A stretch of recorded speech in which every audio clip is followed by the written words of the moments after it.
say that we had people that missed their flights yesterday, or they couldn't make it. They're here with us. I did a quick review with them this morning, and but they also have the video recording of yesterday's what we did yesterday. So now today we're going to. I have a lot of Cree words and phrases. I want to share with you how this number system actually works. We're going to do a quick review with a slideshow, and this is what I call it: balance, harmony, and I actually changed it to balance, harmony, and Cree. So this is just a quick review, and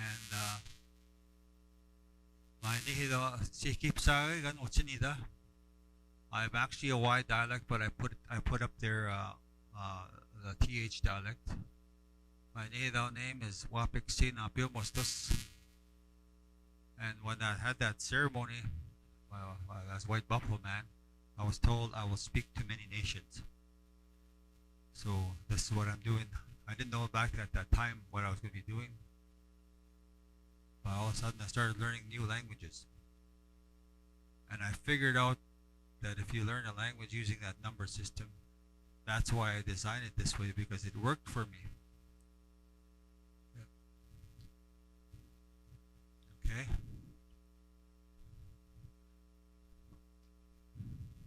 I was raised by a drum maker and round dance song maker. His name is Edward Running Around. Running Around comes from the first chief of our First Nation. His name was Waskapahatas. He was kind of like a messenger. So that running around is an English translation, which is kind of not quite right.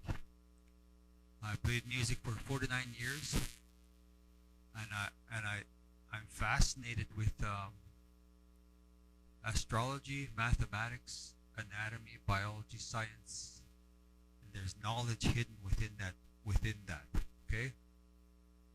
This slideshow is going to be given to Kuwait Tribal Council, so they'll have a copy of this.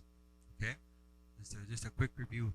I forgot to mention yesterday about the four colors of Mother Earth. You see how the white race have been giving they were supposed to keep. They're keepers of the fire and the physical. They're gifted with the physical. That's why they want physical proof. They always say, prove it. And everything about them is a physical appearance. And that fire, they're very good at that because they smelt, they melt all, they mix all with using fire, and that airplane engine and the car engine, it's all about fire. That's what moves them. It's all about their industry. So they're very good at that. The yellow race, they're given the gift of mental and air. That's where proper breathing techniques come from. And that mental part, that's where meditation comes from. Meditation and breathing. And it actually extends to their martial arts, where it's their explosive energy. We call in Cree Isuan energy, but they call it chi. Not chi in Cree, but chi. Okay, so they call it chi, and when they use their martial arts, it's very effective. It's a very effective way of mind over matter.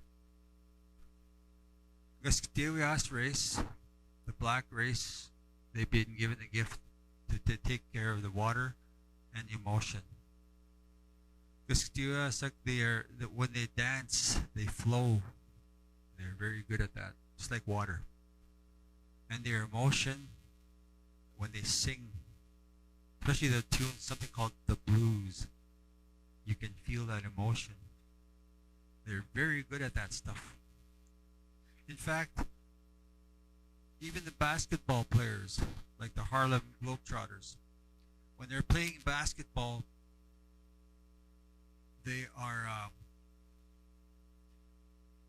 Imagine yourself. You're going to stop a globetrotter. You're gonna take a ball away from him, and you're gonna try and stop it. But before you know it, he's right behind you. It's just like you standing in the river trying to stop that river. It's impossible. They're very good at that. Dance. They're very good dancers. They flow like water. And we all know that we are the keepers of the earth, and we are spiritual people. And this stuff about the music is our medicine. Music and language is our medicine. And that's that spiritual part of who we are, how we're connected to the universe, how we're connected to the light, the air, the water, how all that food tastes so much better when you cook it up in open fire. Because of all the spiritual elements are all combined to make that medicine food that moose meat. And combined with what the moose eats, it's all tastes better out. Okay? So this is kind of the I'm not. I actually embrace my full circle like that. So I actually eat a little bit of that red velvet cake, dark chocolate cake, the white cake, and the lemon meringue. So I include all those colors. I like to embrace it all. I feed my spiritual, emotional, physical, and mental self. I meditate. Um, I'm having a hard time with physical because my health is not that good. But my emotional, I express it through my music, and I feed my spiritual with ceremonies back home.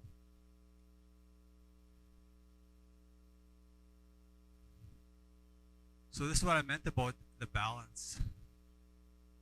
And there's one picture here, right there. Remember what we said was inside your head, the what when we our how we absorb sound, how all that sound around Earth is part of our connection, and that image has been around. It's 145 to 65 million years ago, before the dinosaurs. That image has been around, so it's a universal symbol for harmony and balance throughout the universe.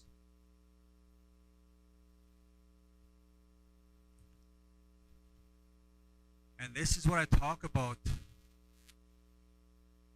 Okay, I'll see it with the.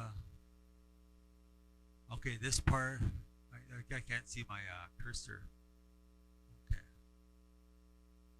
Anyway, if you see the number 55, you notice how it starts from zero. That's shell shaped like our Milky Way, our galaxy. It's shaped like that. It starts from a small little circle, goes outward like that. If you notice, 0 plus 1 is 1. 1 plus uh, 1 plus 1 is 2. 1 plus 2 is 3. 2 plus 3 is 5. 3 plus 5 is 8. It goes like that. It keeps getting bigger and bigger. If you divide 144 by 89, you get that number in the bottom, 1.618. And if you divide 233 by 144, you'll get the same answer. 377 by 233, you get the same answer. 610, 377, you get the same answer. It's all through. And I always say, Creator does not make mistakes. The Creator is perfection, and it's within our music and our way of life. And this is what our young people are missing. When our young people, they want to disappear, they don't want to listen to you, they put their headphones on and they listen to that music. That music that they listen to is the wrong, it throws them off. It puts them out of balance. So that 432 that we talk about, that music, is the language of the animals, the birds, the whales, even some of those planets and moons I found, they vibrate in 432 hertz. Everything is connected like that. And our language, like I said, remember our hand, 1 5 1 2 3 4 5. We come this way. 432. Our language is part of that. So what I'm going to do is, in a bit here, is I want to show you some of the words I haven't. And I want to give, and I'm giving these words and phrases to you all, so you can bring the language back here.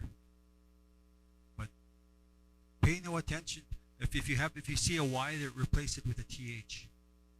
Or what I can do is I can change that for you, but I'll have to do it back home. It's not a very, because when I speak to a person from a Larange at the TH dialect, we're speaking. He's speaking TH, I'm speaking Y, and we understand each other. So it's not a very complicated process to change over. But if you want, I could do it for you. But if maybe I will do it for you, and then I'll email you this whole package, okay? And once I change it to TH, over there it's just like automatic. I'm going to Larange next week. I'm doing a session over there with the TH again. But we could talk. Because we work together. It's called. I used to be the chair of NITHA, Northern Intertribal Health Authority, and we always spoke the language, and we spoke it our own way, and we understood each other.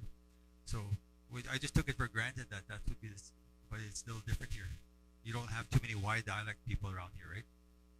Yeah, you don't have any prairie yahoos running around in the bushes. What's that? I want to come to visit. Yeah. Freeze our butts over here, and we have to head back south. Yeah. So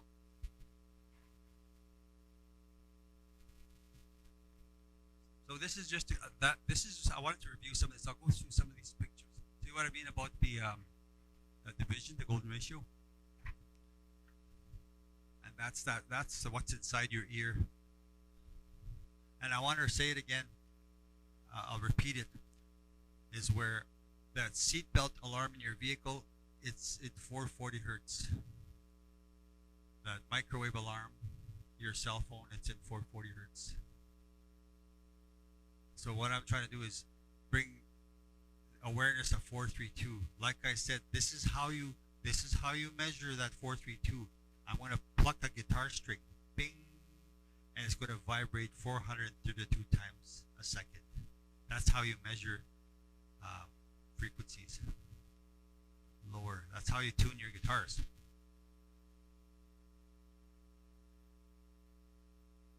Lose their hearing. Another sense takes over. Another sense takes over. They feel the music. They can actually feel it. When you lose one sense, that's the thing. That's the beauty of it. Another sense takes over.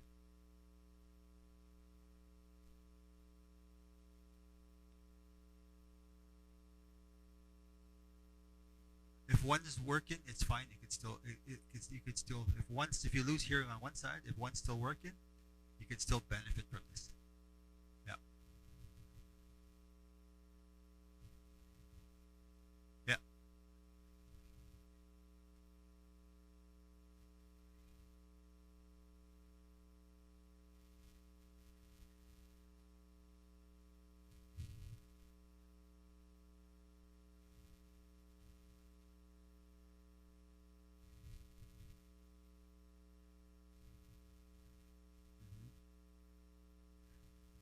See, your vision and your feeling of the media, or a feeling, it takes over. They balance out after a while. Yeah. So, in fact, we're all our very being. We're all balanced. Like I said about if you cut yourself in half this way, this is your right side is your physical side, and your left side. And the way you say "inamahatit," left-handed, it means this is your spiritual side. And when the elders say "Come on, we will begin now." That is the beginning. Is on the left side, our heart side. Yeah. So all that is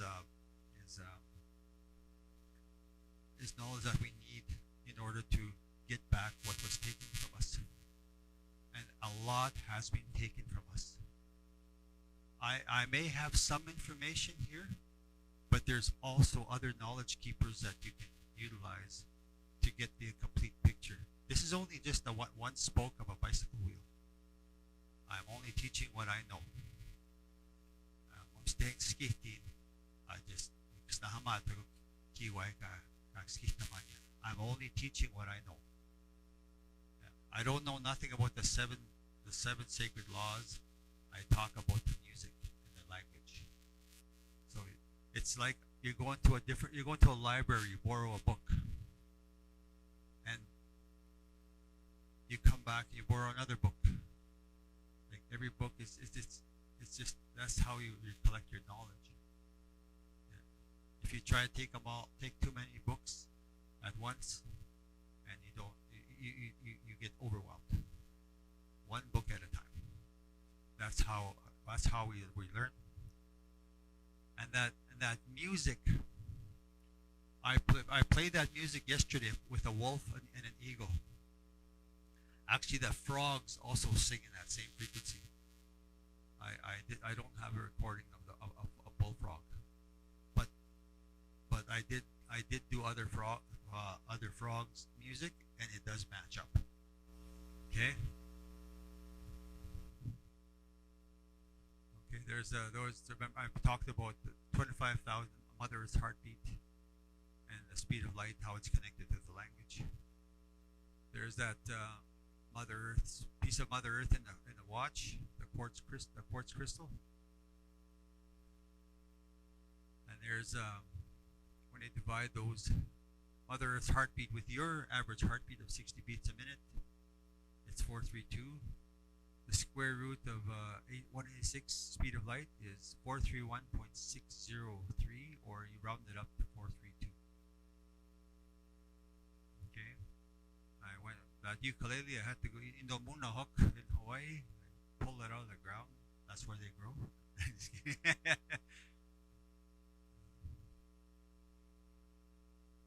These flutes are made by a guy from the Cayuga Nation at the Six Nations of the Grand River, Ontario. So these flutes of mine are actually made by First Nations hands. That in his he's come from the Turtle Clan. His name is Brian Towers. So that's why there's a turtle right around his initial. And remember what I talked about the diameters and the radius of Earth and how they stack up to that 9. It's like that triangle. So you'll all get a copy of this. So all that stuff I did on that video, those numbers you'll see there. Okay? So that's 7912.93 right above that little triangle. 7,912.93 divided by 2160. That's the diameter of the Earth divided by the diameter of the Moon, and that's what you get that answer. And everything it's all connected. If you notice on Saturn, the planet with the rings, there's a 6-sided image on the North Pole. You can barely see it up there, but if you look at pictures of Saturn, you'll see that 6-sided. And the bees actually have a 6-sided honeycomb. They use every bit of that wax to make their structures. If they used circles, there would be spaces in between the circles. That's where bacteria would get in. So this is how that number 6, that Istohtamawan, is all connected in the 9 planets in the sun. And we are Istohtamawan, we are the 3rd rock from the sun. It's all connected with Istohtamawan. Yep. Huh?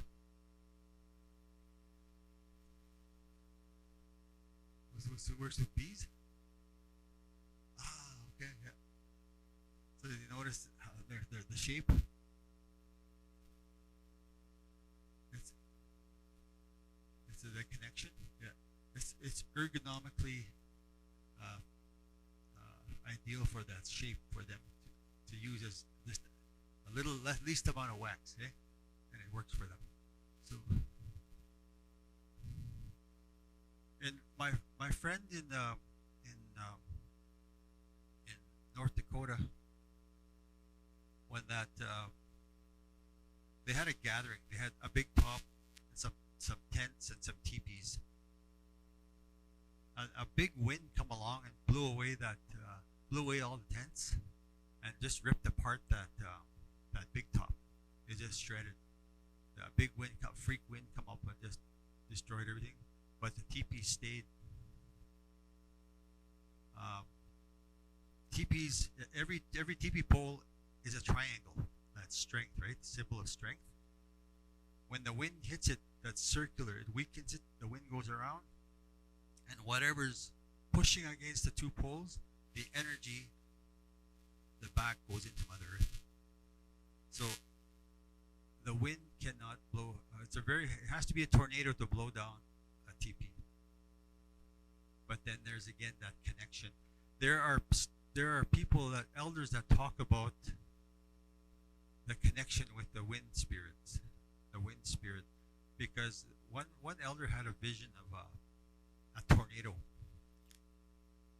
and that tornado kind of fell apart, and there's an old man comes walking with white hair, and he said, "Igusoma, ibiganache sigiyak." This is it. We're coming to clean house. And notice in the past few years the tornadoes have gone up, and that's our connection to the elements. We are connected, and our language is that part. So all this stuff, that all our spiritual strength is coming back, and it's coming back. But the first step is your language. And then after that, everything falls into place. So we have to this is a chance for a group in a community to take these words that you will be given, to practice them in a little circle and support each other. If you really, really want the language back, and I know some people here really want it back. If you want the language back, you have to do that circle. A group of people that depend on each other to learn the language together. Because you can't do it by yourself. Because you have no one to help you and support you. There may be someone in that group that's strong in the pronunciation. One may be strong with how the numbers work, and if you support each other, the language retention is possible. Okay, so I'm working on a pilot project in Big River First Nation in Saskatchewan, and we're taking it to the schools, and it's I'm actually very excited about it. I'm going back there next week. And they're trying it right now already, that number system, and they're changing the words in the walls with numbers, just so people can understand that how everything flows, like it's like music. So I'm really excited about that. Okay, we talked about this. See, when the moon blocks the sun in the lunar eclipse, there's a little bit of that light on the edges.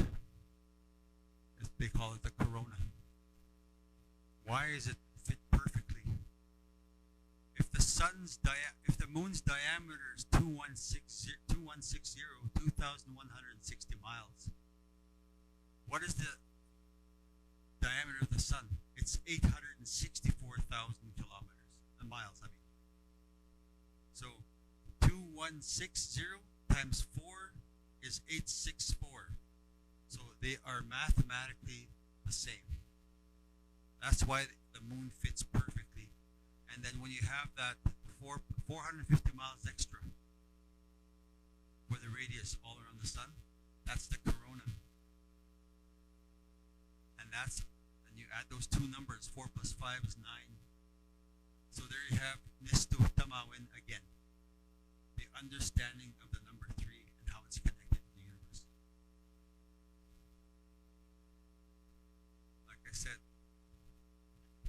164,900 miles, and that's why everything it's so perfect. And part of that perfection is from that number 1.618, the golden ratio. Okay, and all these numbers add up to 9.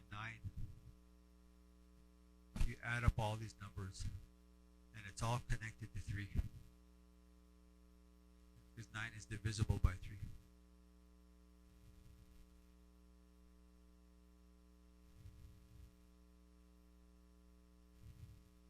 3, 6, and 9 can be represented as our guiding principles based on the fact that they are directly connected to Mother Earth, the Cree language, traditional songs, the drum, the universe, and the Cree way of life.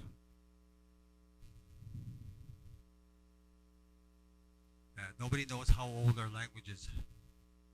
It's so old we don't even know how old it is. that's how far back this language that we carried on from our families, and it adapted as we went. It kept on changing as we went. And I want to repeat that story again about Harry Blackbird when he was asked, how did the Cree used to speak? What is the old way of Cree? And he was very knowledgeable in that. And he said, Gipapihtin, I had heard, and that's this is passed down, that when we used to speak, just like Kagi Simon, when somebody's praying in our language, it sounds like they're singing. That's what he said. That's how we used to talk to one another. It's just like we almost used to sing to each other. That's what he had heard. It was passed down.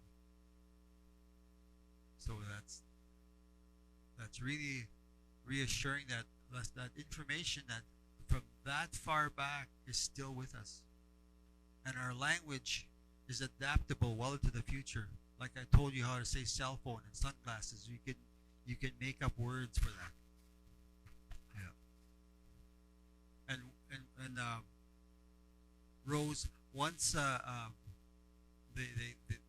people get a grasp of this number system, I'm going to show you that long word for hippopotamus, the number system, and how you guys will learn how to say it.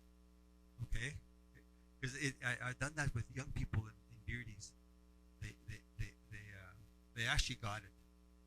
It's just can you say that now? Today, if I say that to them, can you say hippo?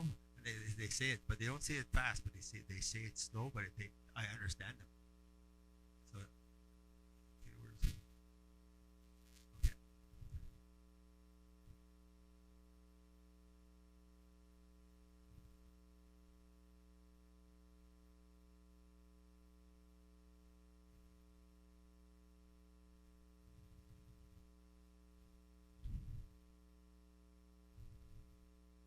There's that statement. This is what the basis of my this is why I designed this. It's from that movie Indian Horse. One priest says, if we can win their hearts, we can win their minds. See, that's the English way of learning. This is the Cree way of learning. What I did is I flipped that over. If we can win their minds, we can win their hearts back. That is the basis of what I'm doing today. Okay? When the first sense before we are born is hearing. We hear even when we're in our mother. And then we hear the lullabies. And I can almost guarantee that those lullabies were sung in 432. Because they're sung from the heart, just like our traditional singers. So remember what I said about Nigamoen comes from the word Nigawe Moen. That's the first thing we hear. And then all through our lifetime, we hear that ceremonies, the heartbeat, the drum, the songs, the connecting. I'm very fortunate to be part of a community back home at Waterhead Lake Cree Nation where we still have our ceremonies. It was kind of like a stronghold. A lot of the people kept their ceremonies, even though. But what kept us safe was there was a body of water And as soon as the Indian agent or whoever was going to come across, people knew about it and the message, and they all scattered. And when they come around, there was nothing happening. By the time they reached the shore, we were gone. So that is how we were able to keep the ceremonies. And connecting through those ceremonies. All those songs, the songs that you hear at the powwow, the round dance, the sweat lodge songs, the songs from the Sundance songs, all those are healing songs until we leave this earth. And and the ceremonies are back home when someone passes away, they're sung the honor song. So they come in with a drum, they leave with a drum.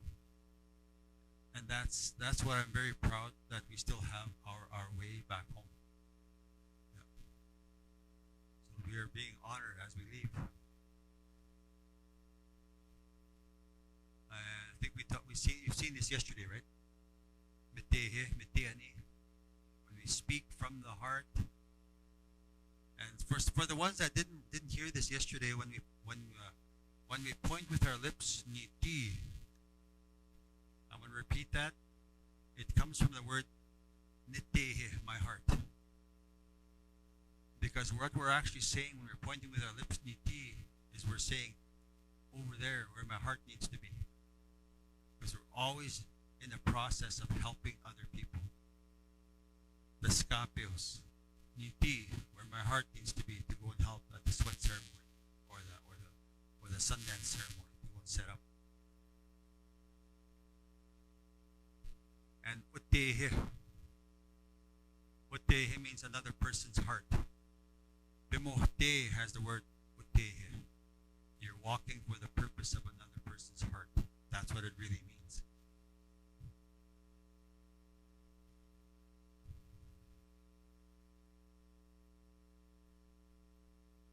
When we breathe, again, let's do the review of this. Heat.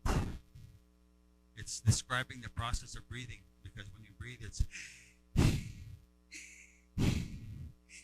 it's describing that breathing process, okay?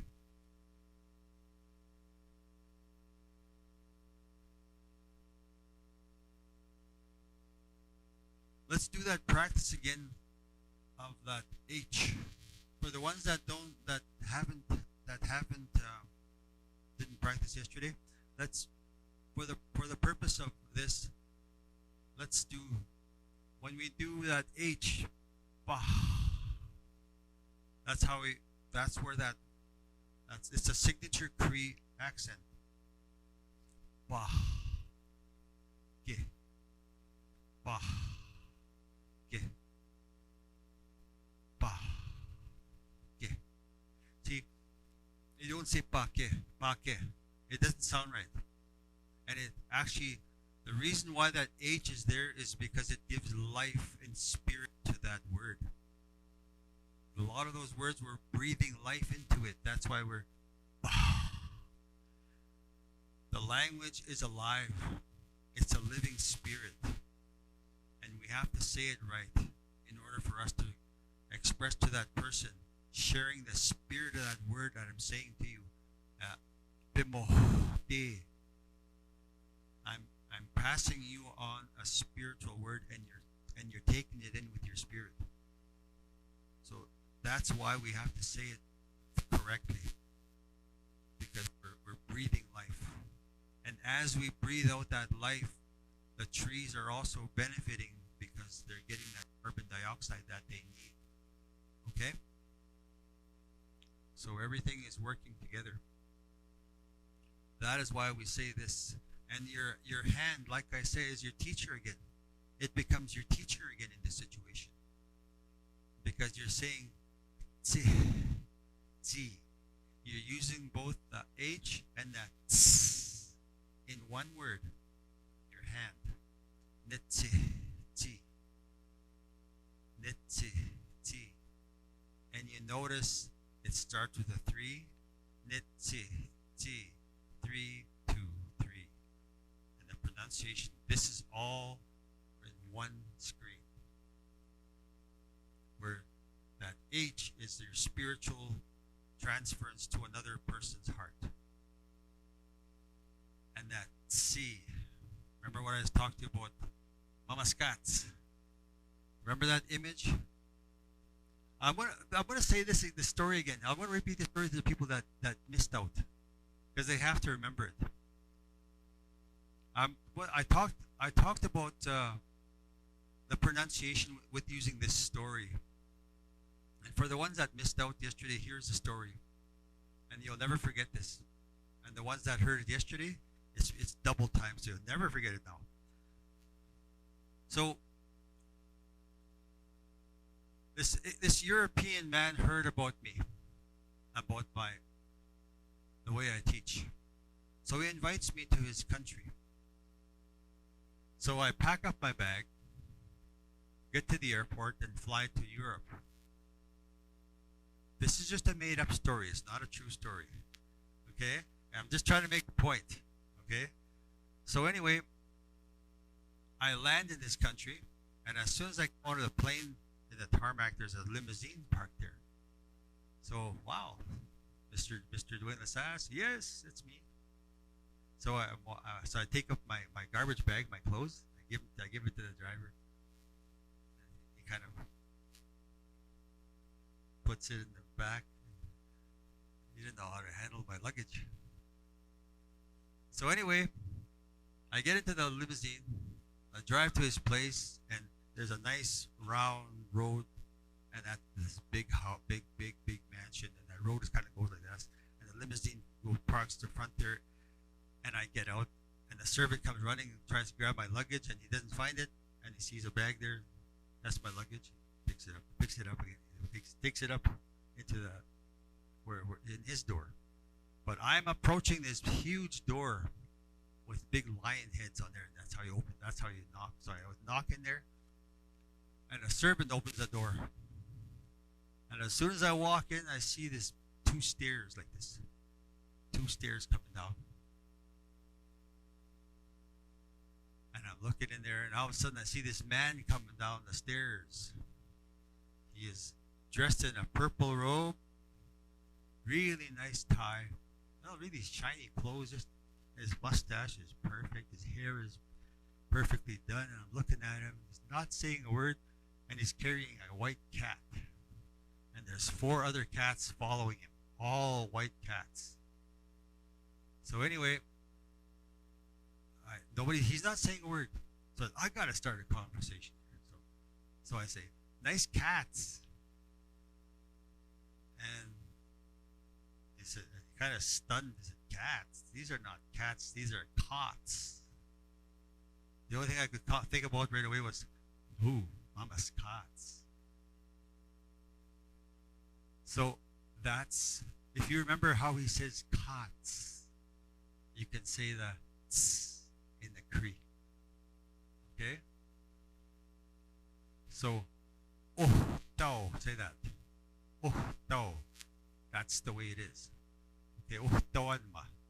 So that, and that H, when it's followed by a K, a C, or a T, that's when we push it out. Ich, ich, ich, ich. But when it's followed by a vowel, we pronounce it he or ho or ha. It's just part of that. That's just a rule. If it's followed by a consonant, you push that H. But if it's followed by a vowel, you don't push that H. Okay, there's a simple rule about that, about our language. And that's how beautiful our language is. So simple, but it's very, very intelligible. Our language is so well connected. That's how we're able to laugh from within. The people that think from here, laugh from here, they make a noise from here. But us, when we laugh, we can really laugh. You know, we all have relatives that can really, really laugh, and they're really loud. We all have those people. We all have the people that say funny words, And when we describe something, it's hilarious. And that's the beauty of this language. It's super descriptive, and that's how we're. That's why it's a living language. It's not a language that's just. Oh boy, this thing keeps falling over. Where's the sound tech guy?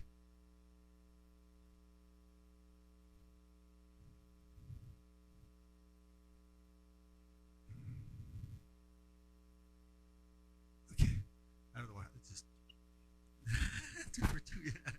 You got some tape? Okay.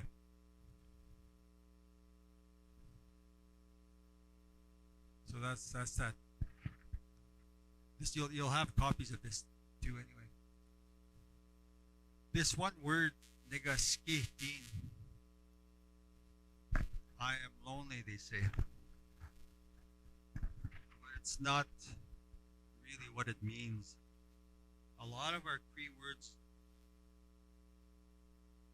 have been misinterpreted. When you say negaskitin, you're actually because it has the word kitehe. Okay, it has the word your heart. You're talking about the person in front of you, that person's heart, your heart. It actually means I miss your heart and my heart to heart connection to you. It's not I am lonely. Loneliness is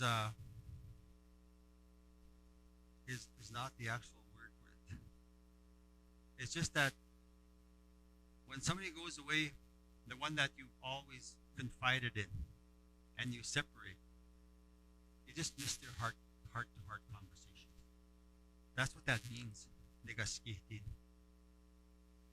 There's so many words out there that are not the right one. They're not translated right.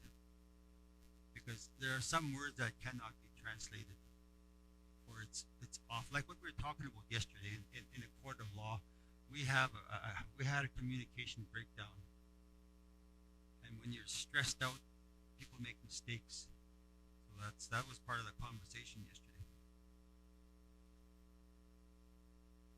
Here's that picture of that tree again, the one that's growing by itself like a 60 scoop student, and those kids are all the same height. It's comparable to the trees that have the same nutrients, same sun, same amount of soil content, and everything.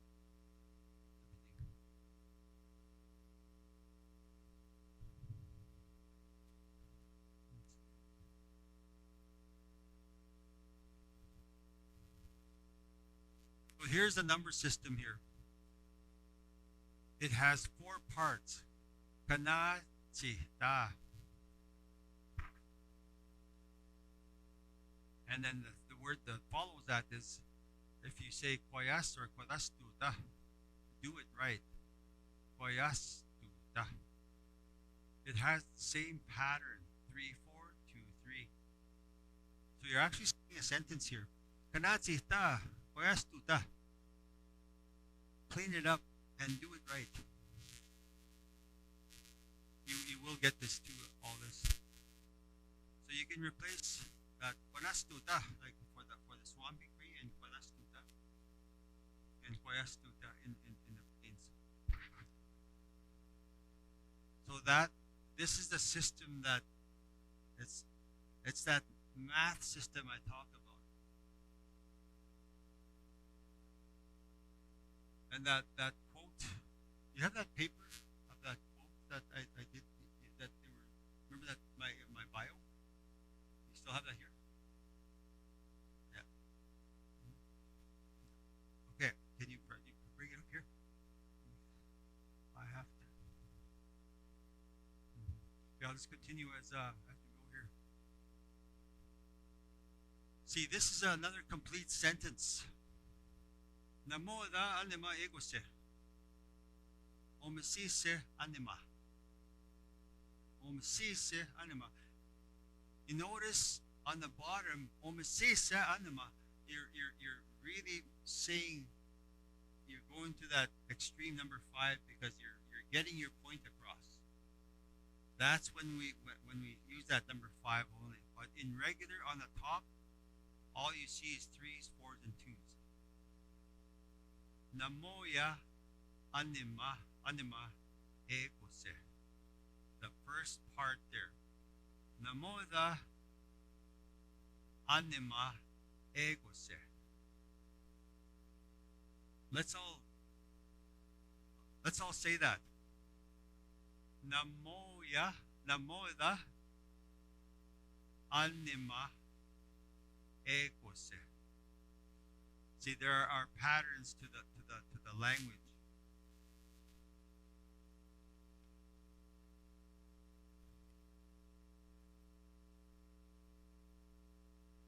Yeah, so it's yeah. Let's try it again. Namoda anima egose. That's not how it's done. And this is, but that's you did it the right way though. The bottom was omsese anima. Omsese anima. So like that number five there. You're really that's when you hit those five tones of that Cree. When you're expressing yourself in a way you want to get it to hit home. You want to say it right to the extreme number five. Omsese anima. Anima. So that's how you say that. This is how it's done.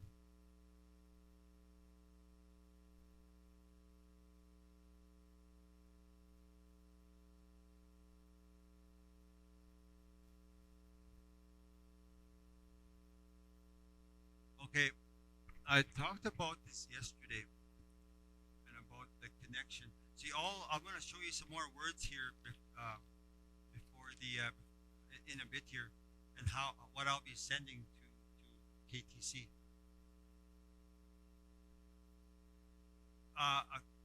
Because I had spelled it wrong. I thought I spelled it wrong, and that fix I was supposed to erase it. I forgot to erase it. Okay, and that's the correct way to say Anishinaabe, the correct way to spell it. But I thought I spelled it wrong. Okay, so I got to go back and wipe out that fixed part. But if you notice, remember what I wrote that on that the connection with the world languages. When the Japanese called the tribe in Japan called themselves the Ainu and Ainuak,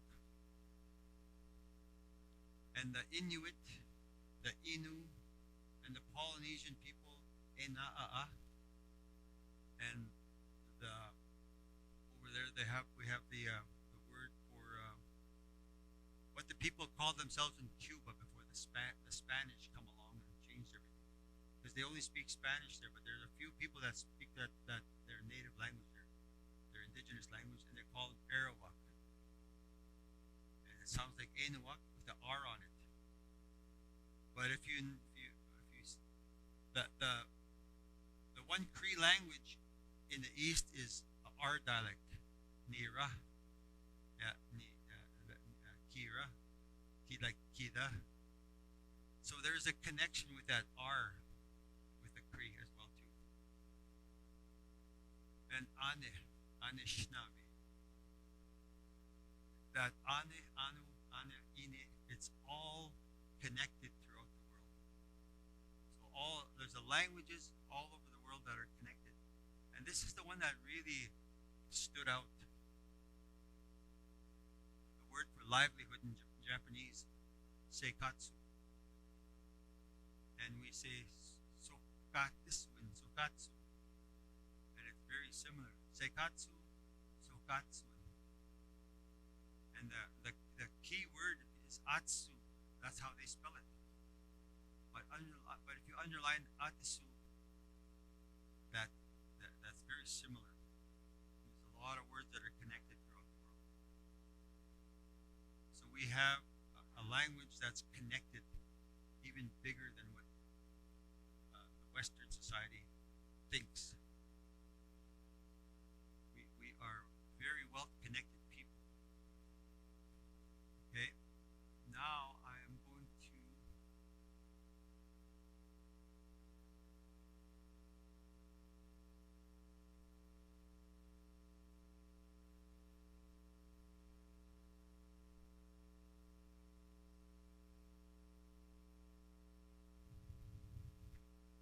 See, these are the words, simple words that we're going to start off with. Like when somebody's bothering a dog or bothering your youngers, just teasing your younger brother or your younger sister. Punih kawa. The second one. And if somebody's bothering your stuff, punih ka. Leave it alone. So this is what you'll get. Punih kawa, punih ka.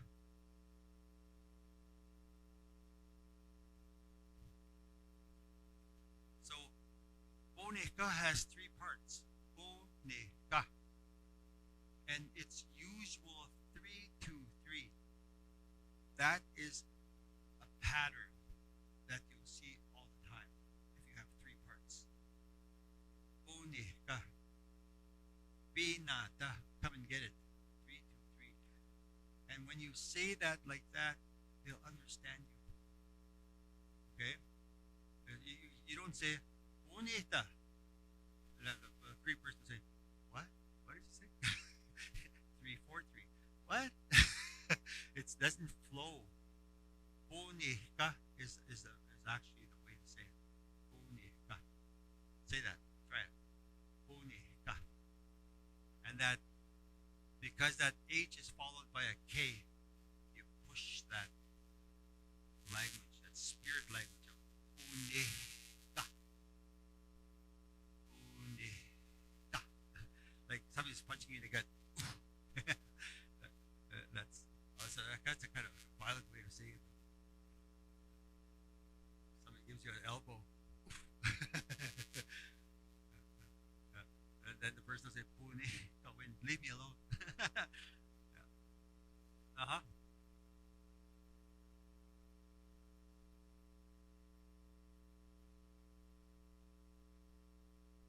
Punita. Punita. Punita. Yeah, that's that. There's difference there. You can say that in that way too, but we say this right back home. So there's a little bit. There's a slight difference there. Punita. Punita. Okay. So that will. I'll correct that. Okay. So when for the people. Yeah. The mic is on. The mic is not on.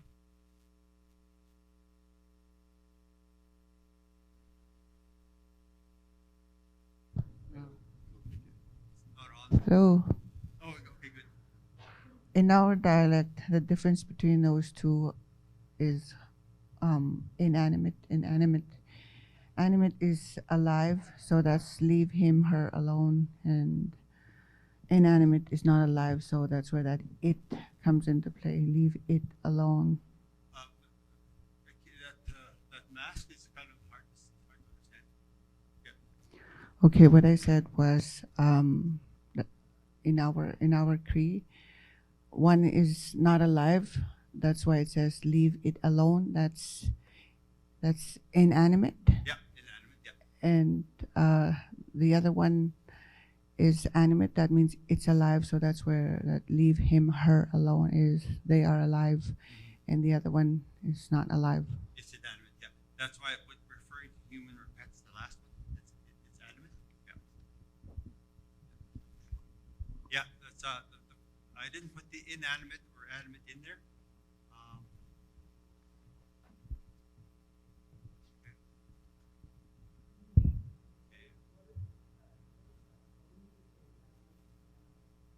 See, purika, it's something purika.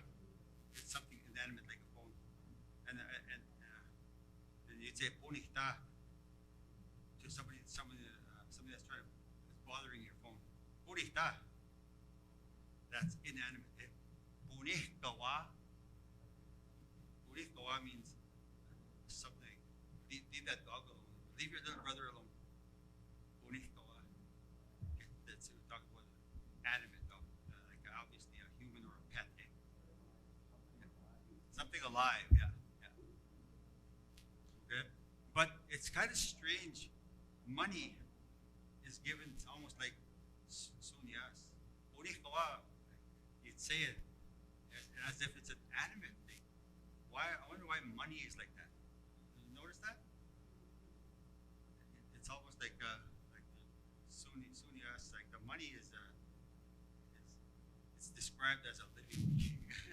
I don't know why that is. Okay. Money might because it has spirit. That's probably true. Yeah, yeah.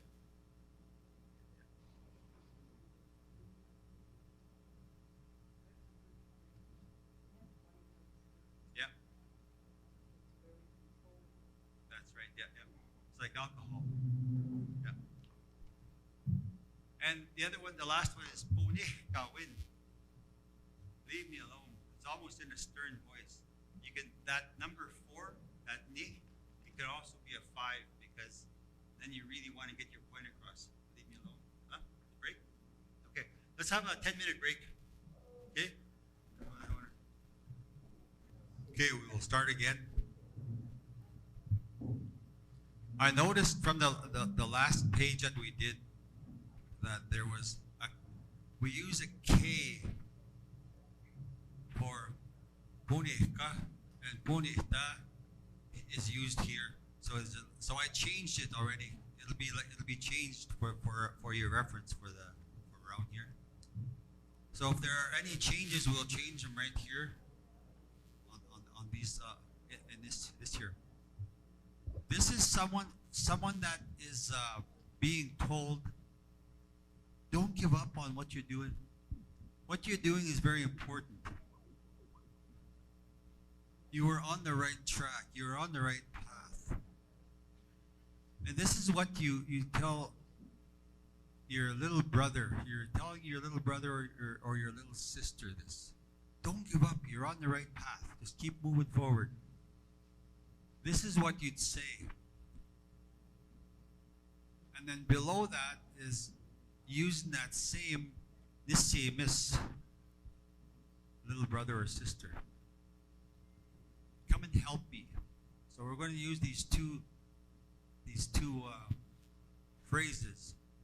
And if you notice that this miss, I didn't add it on the last part because it's right above brother or sister, little brother or little sister. Ah, kami mo. 3 3 4 3. Ah, kami mo. That's what you tell. You give them a little push. Never to give up. Because that's the problem with some of our people is they tend to give up too soon. But if they are empowered by someone that is a little older, this is the words that you use. Even if it's a friend, all you say is, ah, kami mo. Ah, kami mo. Ah, kami mo. Keep moving forward. But if you're specific to someone like Netotim, like, ah, kami mo, Netotim. Is that Netotim too? My, kami mo, Netotim. Netotim is kind of like my fellow heart person. Yeah. Or your best friend or someone that's really connected to you.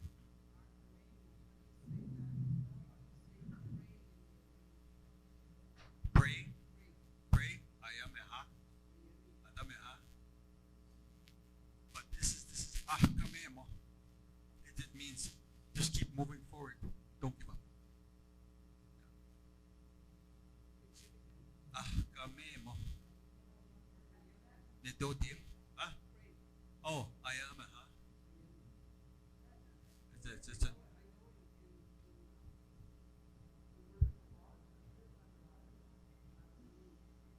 yeah. That means keep moving forward. Don't give up. No, it doesn't mean praying. No, it doesn't mean praying. It means just. You'll probably hear that from the ancestors. Ah, kami mo. All of you. Yeah?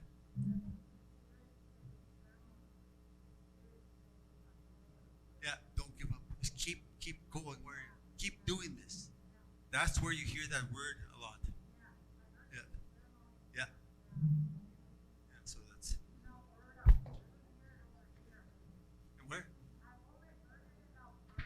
Oh, okay. Okay. Yeah. It's see. This is how things happened in the past when people would travel to trade either through a river route, and that's how new words are picked up. That's that. Whereas the Indian agent separated us for a while, and our language went stagnant for a bit. But it's picking up again. We're learning new words that you're right about this at the ceremonies. The ancestors say this word all the time, and that's why I figured I put this as one of the words. Yeah, ahkamemok. Okay, ahkamemo is one person. Ahkamemok is all of you. Don't give up. So, yeah. And then the one in the bottom there, the reason why I put that there is because, okay, go ahead.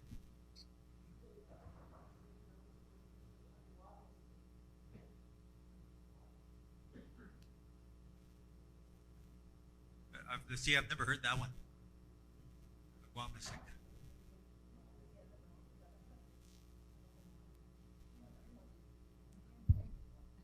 Okay. Yep. Hello?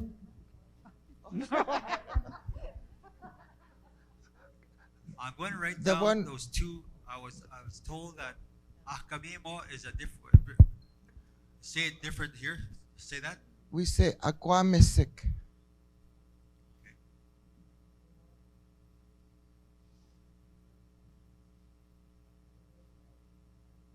Like that. Aquamisik. Aquamis. Forget the H. See. Okay. Aquamisi. Aquamisik. Like that. Aquamisi. And the other one, we'll give her the microphone.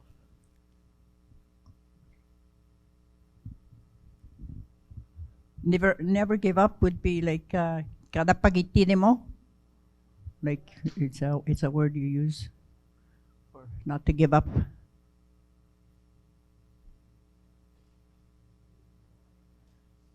Ada padikidi mo. Kada pagitide mo.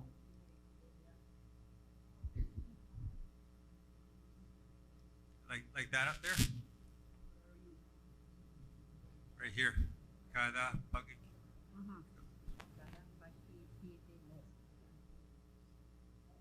Like that.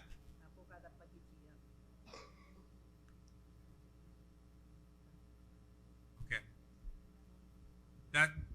That does sound like very similar to what this part here is. Yeah, we hear this in ceremony. This word a lot. That's probably what you'd hear here if they had ceremonies. Yeah.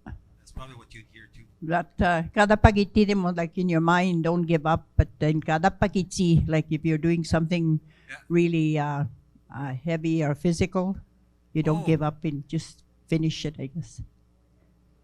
Is it spelled pagi di demo? Yeah. Like that?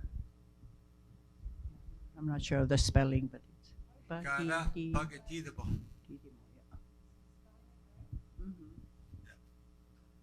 Close enough anyway. Okay, say it one more time so I can hear it. Pakitidimo. Pagi- Kada pakitidimo. Yeah, that's how it's spelled. Yeah. Connecting with you.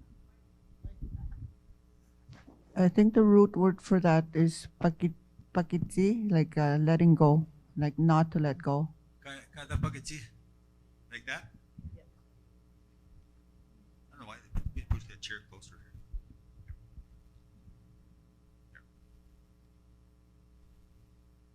Okay, I'm gonna put that there too.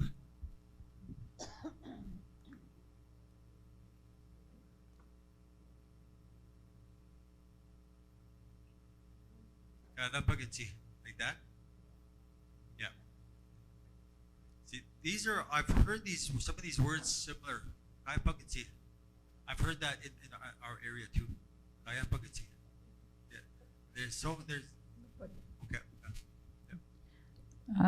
That word agamemo, I hear that word in the ceremony, Yeah. and to me it means like you're telling, you're to encourage. Yeah. Yeah, that's how I understand it. It is an encouragement to don't give up. You're supporting that person. Say, yeah, what you're doing is good. Keep it up. Keep it up. And you're actually supporting and pushing that person. That's right. It's an encouraging word. Yeah. Okay. Kami mo the same as little brother, little sister. Yeah. We tend to be role models, and this is a word that you use as a role model. We always tell people to kada pagati kami mo. You can use those two words together. I'm glad we're putting those words underneath there too, because there's so many different ways to say one. It's not only one word is when you say something in Cree. You could have other words too to say the same thing. So this is what we're talking about here. Okay. Okay, let's move on to the next one. And we'll save that.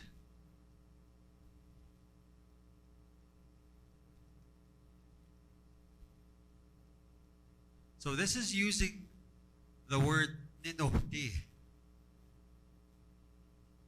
I want to help. I want to sing. I want to swim, or I want to take a bath. It's the same thing. Ninohti pag-asamon is I want to swim or I want to take a bath. So let's start from the top. Ninohti witsi dasot. You notice there's a lot of threes there. Ninohti witsi dasot. I want to help. Okay.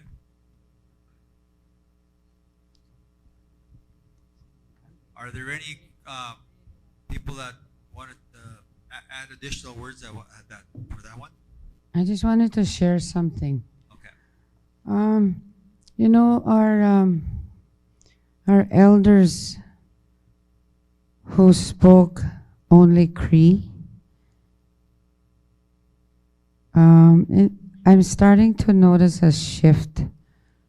Not only me, everybody must know this.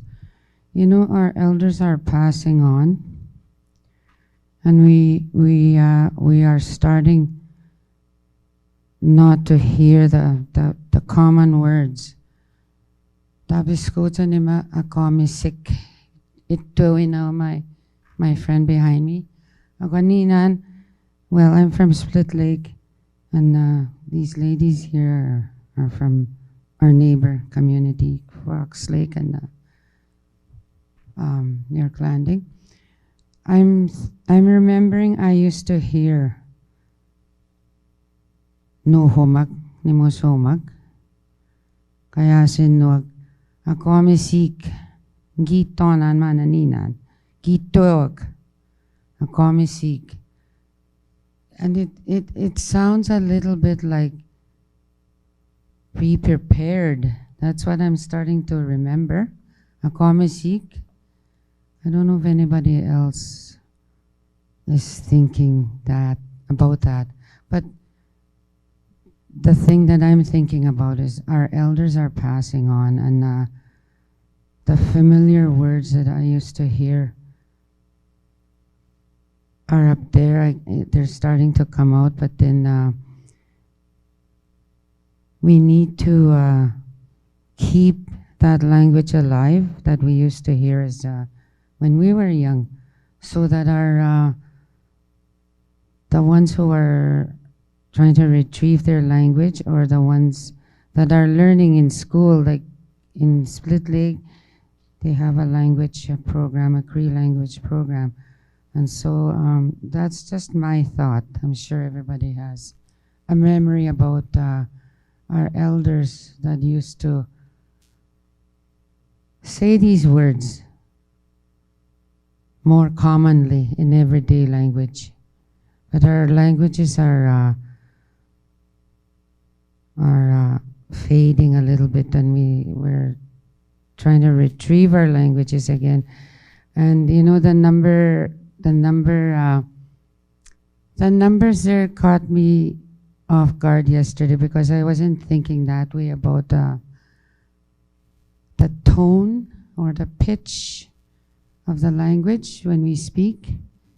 We put more emphasis on certain syllables in our Cree language. Kwani, egusi. Yeah, that's all this number system. I was just talking to, what's your name again? Yeah, Elsie, and it's just a way to help how to pronounce, because sometimes when people talk to me in Cree back home, they don't say that same song. I have to think about what they're saying because they're saying it wrong, and it takes me a while to kind of assess what is this person trying to say to me. But every nation has its own way. It may be a little bit slight different of how we sing how we do sing our song or talk our language. But it's just a guide to help the ones that are the adults that are trying to come back with the language. It's a guide to help you flow with the language. Okay? It's just something that I designed to help with the tones. And the tones are very important when you're trying to express yourself. Whether you're using the high tones like 5 and 1, the 5 and low, when you're really, really stern, or when you're excited. But only those three, the middle ones, the 3, 4, those are what we use for our common tones. When we're speaking in a calm voice, those are the only three. It's very simple, those little tones, little rises and dips that make a difference how you're understood. Yeah, so it's. Thank you for that about bringing that about the kukums and mushrooms, about how some of those old words, they're coming back, but there's also new words that are being formed as we go, because our language is so it's adaptable. And one animal that teaches about how to adapt is a coyote. And a coyote is the one that will adapt in any environment. Doesn't matter where you put the coyote, he'll survive. That's kind of like this language. It's adaptable language, and we can survive. This language has to come back because it's part of our healing. And our young people that are getting into trouble, they don't know who they are. They don't know who they are because they don't have a basis. That basis is your language.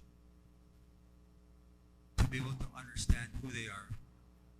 Because we're back home in Big River, we're targeting small little nurseries, kids, and using the system at the school.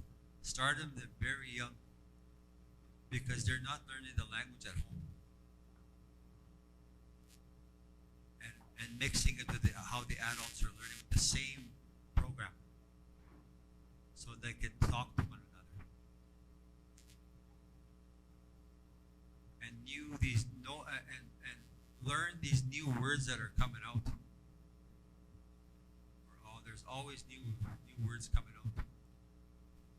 Like I said about the Indian agent, I want to talk to the ones that were here, the ones that missed out yesterday about the way we do, how we weigh things back home, and it wasn't talked about anywhere else.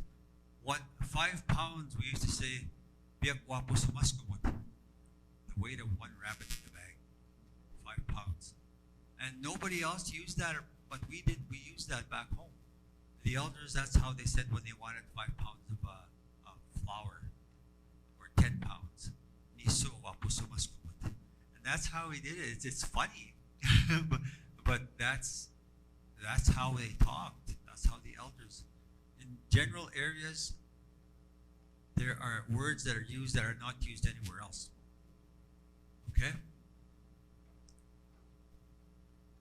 The second one, Ninohti Nagamon. I want to sing karaoke.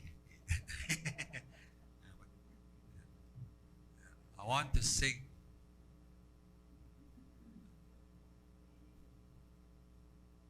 Ninohti Pagasimon. I want to swim. Is that how you say it too around here? Pretty much the same. Eh?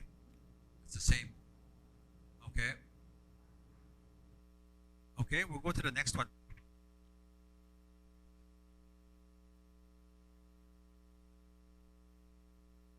Microphone.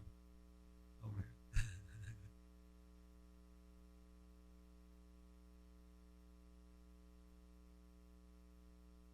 Go back to that one.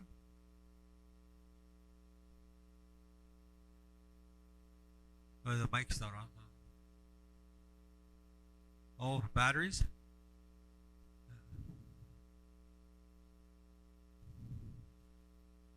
Okay. Well, I thought there was new batteries in there for some reason. Maybe.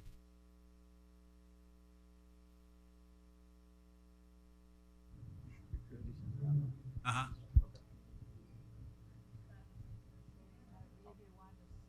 It should last Yeah. a few seconds. I really want to sing. But I really want to sing. yeah, but if you say I want to sing, I want to sing. You say Newi Nagamon. Okay. But yeah, So that's how I actually sing. yeah, I really want to sing. yeah. Okay. You know, then Nagamon. Tinagamon, I Yeah. really want to sing.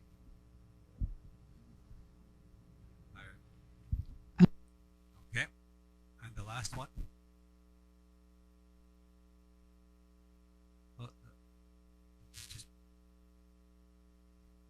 Uh-huh. Yeah. No, take a past one. I'll put that on the bottom here. Okay, I'll put that.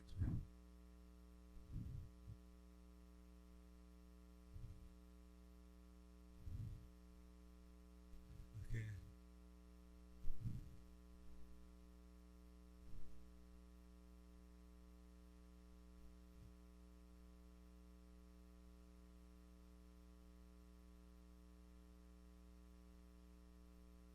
Nagsisa?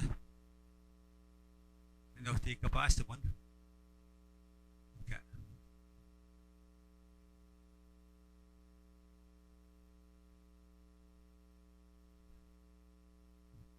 Huh?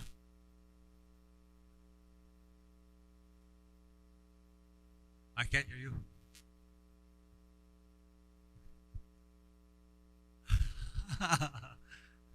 I do need a bath.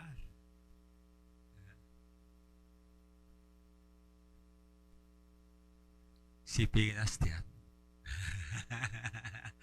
Yeah. There's different ways of saying that. Eh? There's different ways of saying, yeah. No pagasman, no siping Astian. There's many ways to say, yeah. The Cree language is so amazing. Sometimes there's about 3 ways of saying things. Huh? E, I, and that? Okay, yeah. The reason why I put an E with that's because back home we don't say like ipegi with like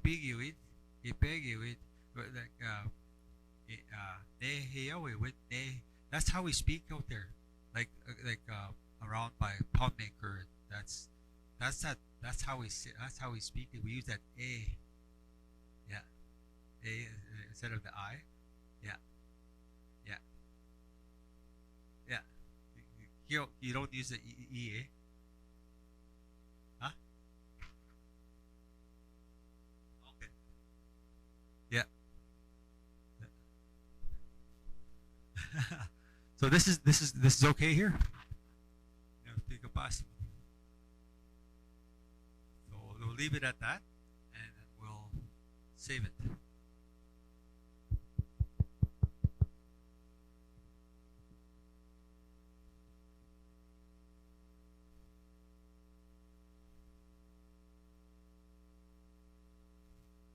Okay, these may be a little bit different in your area.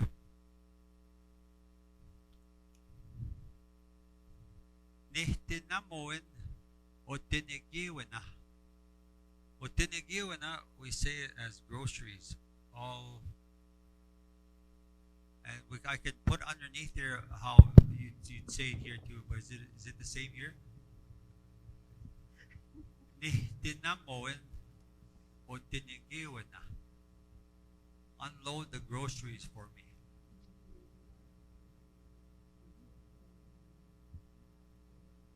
Kapatina is another one. Yeah. Ihtinamuin, take them off.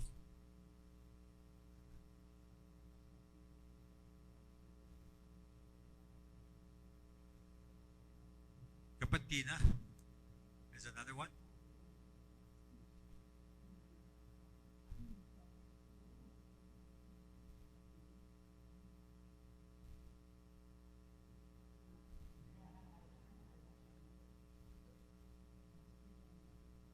Okay.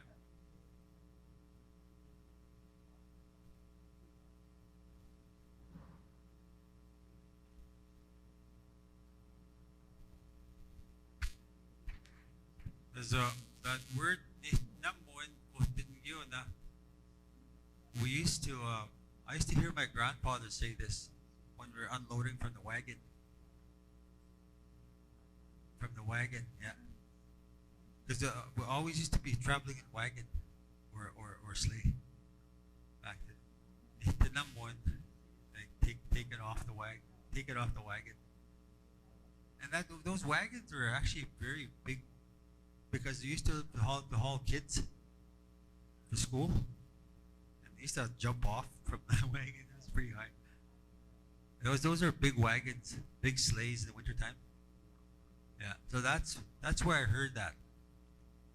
Ihtinamuin. Ihtinamuin utinigyon.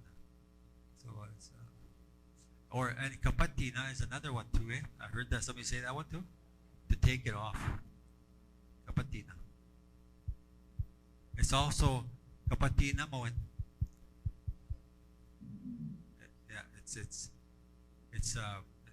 another it's taken something and kapatina moin fix me a plate. That's another way of saying it too. Yeah. That's ba? Kapatiya moin.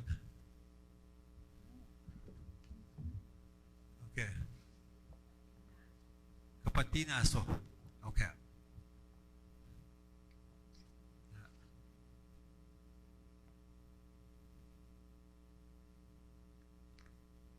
Oh, kapatina.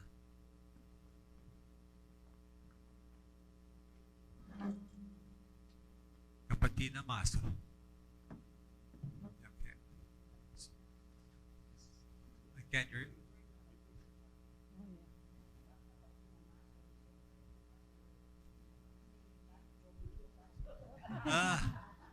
Kapadita baso. Serve yourself. Eh? Yeah. See, I hear that at home too. Kapadita maso. Yeah. Yeah. We hear that the same word back home. Yeah. Yeah. Serve yourself. Okay? All right. Also, kapatina mihta. You could probably use that on the second one. Ihta mo mihta. Unload the wood for me. Okay?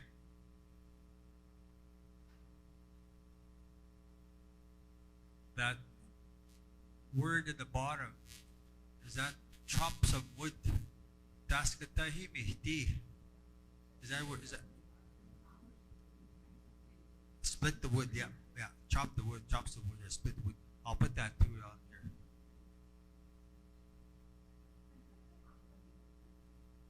Oops.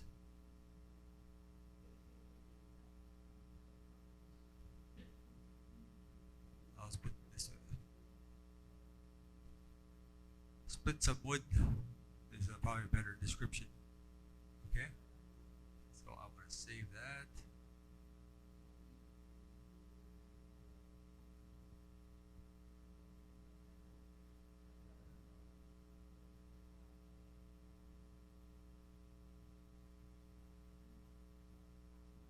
We had talked about sometimes the words are short, like the word tanse.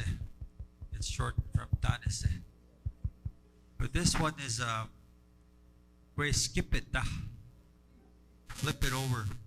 That's what you used to flip over the records or yeah. We skip it. But sometimes people say skip the. It depends on where it's used. If people are using the short version, you understand what they're saying. Squeep na. Or put you squeep na.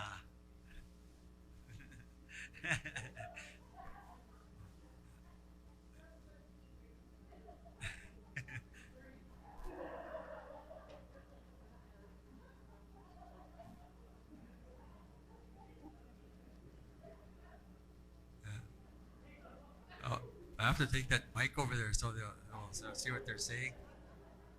Because sometimes when we say one word, a Cree word somewhere, it kind of means someplace slightly. I know that happened in Alberta. Yeah, it's just I forgot what word that was, but it didn't do very well over there.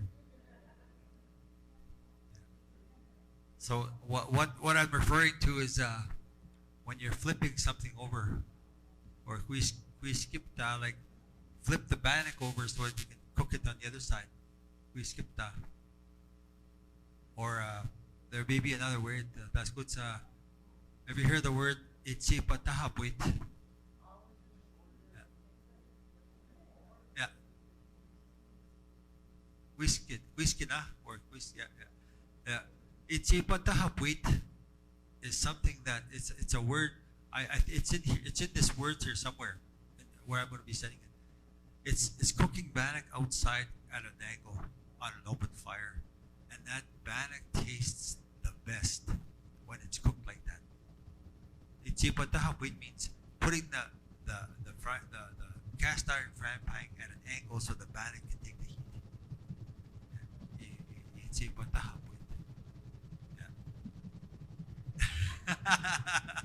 So that's just another word that we use, and it's in the down the way here.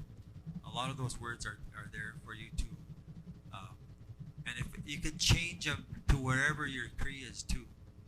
But the thing is, the number system is the same. Okay, the tone is the same, and you can change it to wherever, and because that's the beauty of our language. Yeah.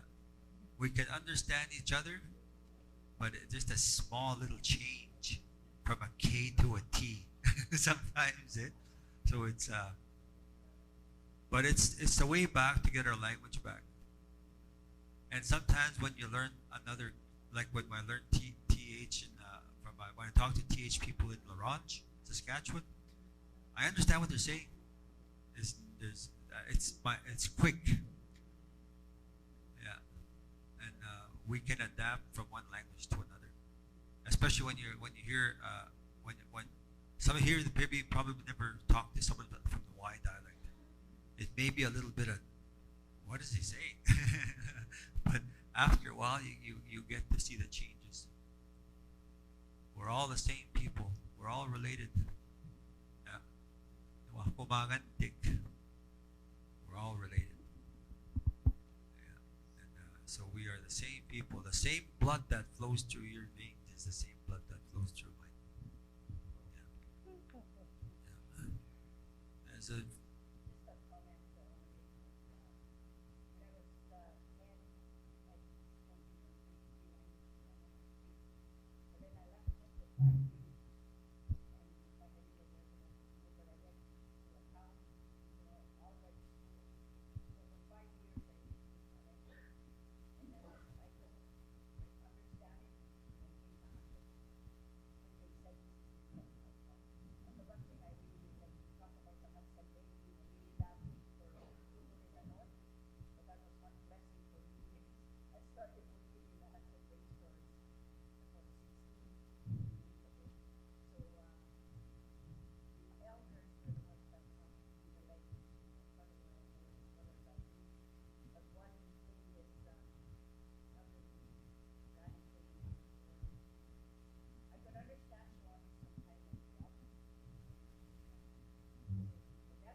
how she described that product she wanted. Yeah, she's talking about. She's for if you couldn't hear it through there, she said that I went, as a little as a young girl, you were speaking the language, but when you went to school for 5 years, it almost left you. It almost. It was in the school with the majority of one out. Yeah. So and then Hello? a granny pulled her aside and told this she wanted some kind of a rub, and she took her aside and described it as a certain color, a certain package, and what it's for. Yeah. It all in one word, Yeah, all in one sentence. all in one sentence. Yeah. So that's the beauty of our language. It's so descriptive, and you knew what she was talking about, right? Yeah. And that's the thing about it. Yeah. So. Good. Thank you. Okay. Wihkasinoma. This is good. Wihkasinoma. That is when you want to impress someone that's cooking for you for the first time. You have to say this word. Okay? So, wihkasinoma. This is very tasty. Literally, it's because the Cree language is flipped over from the English. You're literally saying, very tasty this is. Yeah, so that's what you're literally saying. But it's, yeah. Wihkasinoma.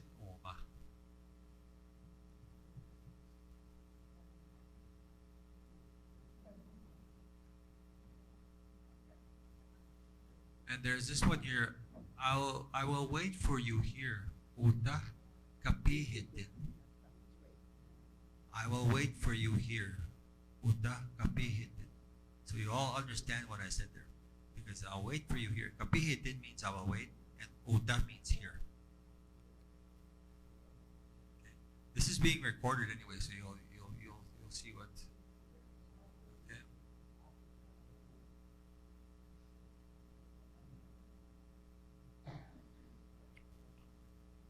Oh, this one we already did. This one.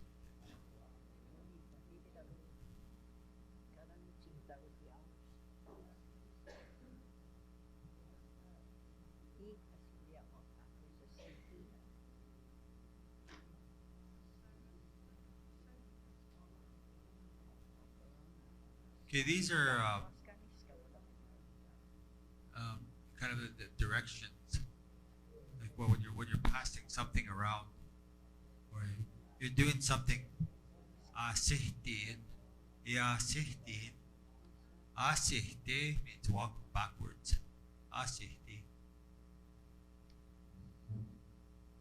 So when you're meeting a bear, asihti, sihkats. Sihkats, very slowly. Asihti. That's why you hear the word.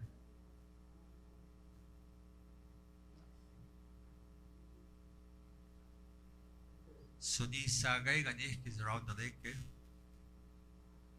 Wasagahti, walk around whatever. Yeah. The obstacle, walk around the house, walk around the dog that looks mean. Wasagahti. Hello. For us, walk around the lake is wasagami, Wasagami, yeah. and for walk around the obstacle, wasagami ti. Wasagami ti. Wasagamiska. Wasagami They're style. both different. The lake, again, is alive. The obstacle isn't. So it will change this to wasagam style. Wasagam what? Wasagami ti is walk around the lake, Okay. Oh yeah, wasagami ti. and wasagamiska is walk around the obstacle.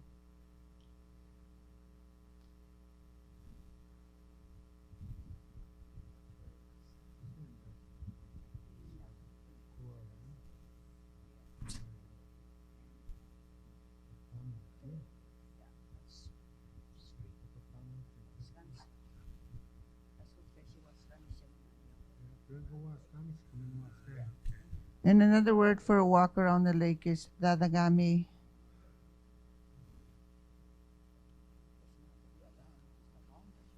Okay, that other one first was wasagama. That's how you say the walk around the lake. Wasagama. Wasagami iska. Wasagami iska. Okay. We did that correction there.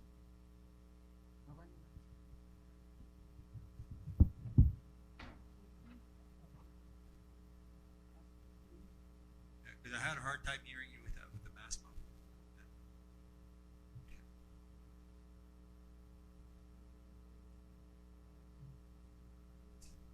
So if there's any corrections, we'll come back to that.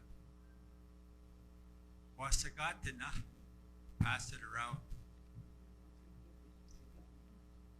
Is that the same? Wasagatina.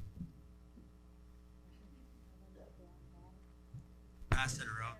Wasagatina. Yeah.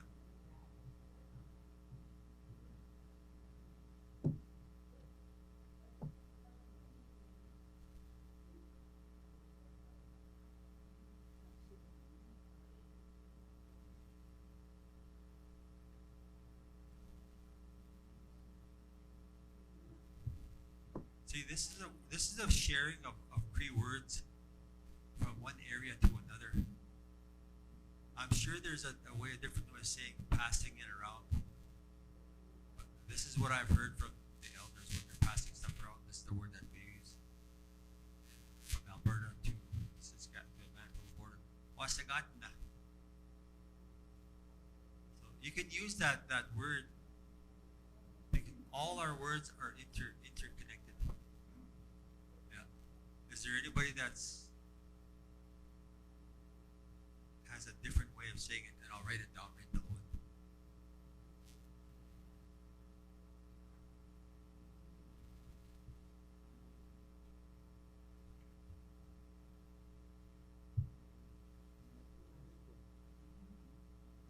There's a discussion happening here. I want to hear a different word. I'm always after new words too.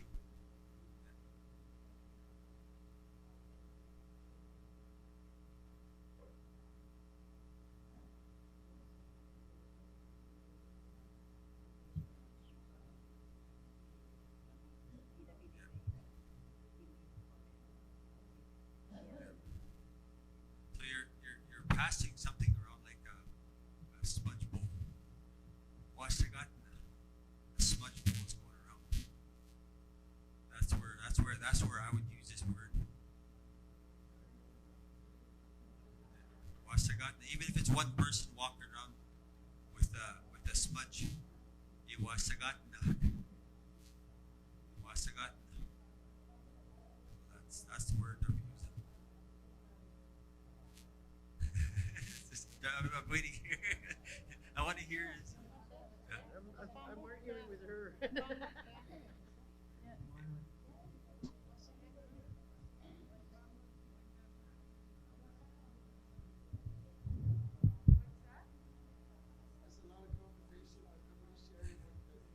Can you share what you're talking about so we can understand?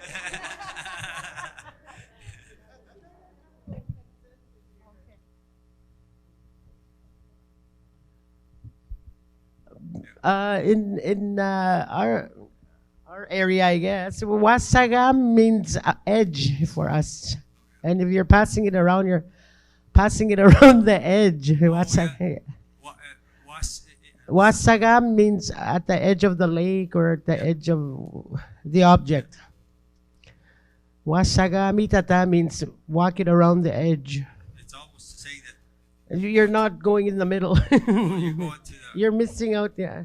Just like that paper she's passing around, that's what we were talking about. How do we say that? Papamu tata, but it's only one person walking it around. Yeah. We need to know if it's not walking by itself, but being passed around. That's what we were trying to. Oh, okay. Because wasagam means at the edge for us. To me, it means like in a circle. Yeah, in a circle. Yeah, it could be from the lake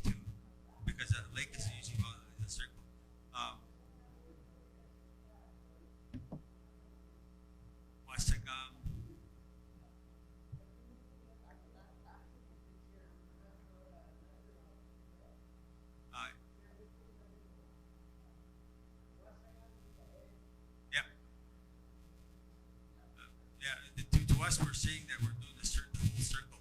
Because usually people are sitting in a circle and you're passing it around in a circle. Yeah. Wasagam. Okay.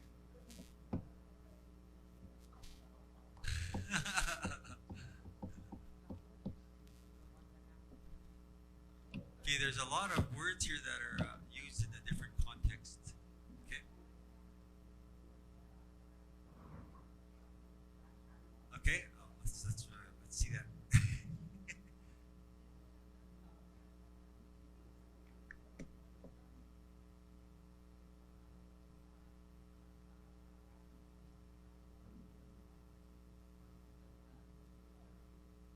Okay, there's a word coming here I want to share with you. I want to learn a new word.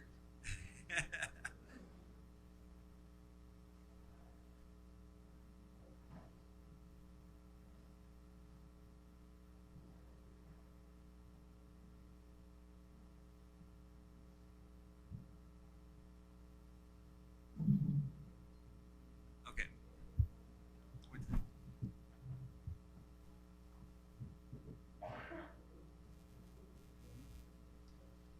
Okay, yeah, I understand that. Okay, I'll take a picture. I'll write this down. Uh, but just show me. I'll write it down. I can see it from here. Okay, wasagam.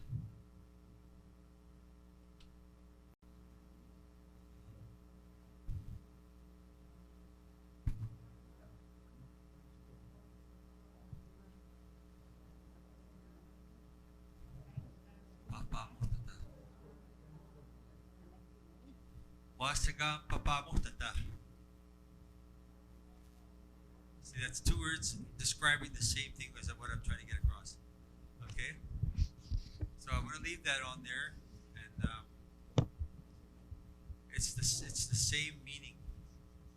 It's someone that's walking around. Papamutata. Walking around in the circle. Wasagam. Around. Yeah. So if you notice, the root word is wasa. It's a circle. Okay? Wasagatina, wasagam papamutata.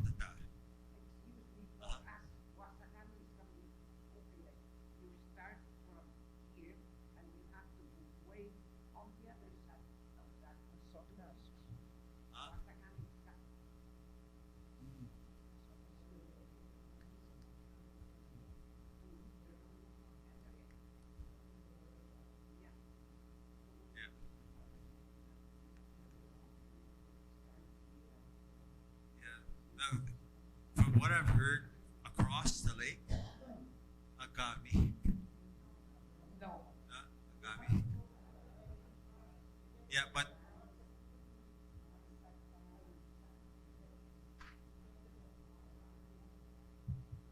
okay,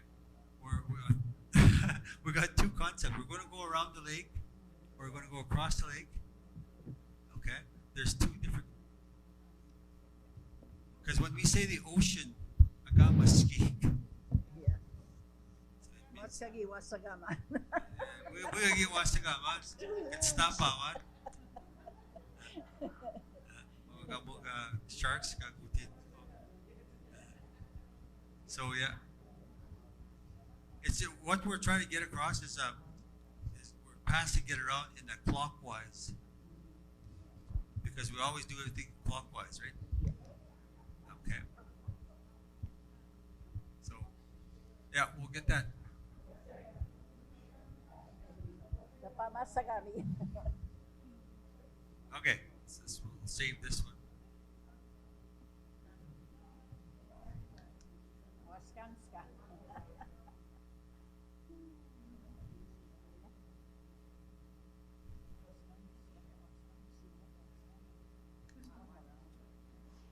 No, the mic is, where's the mic?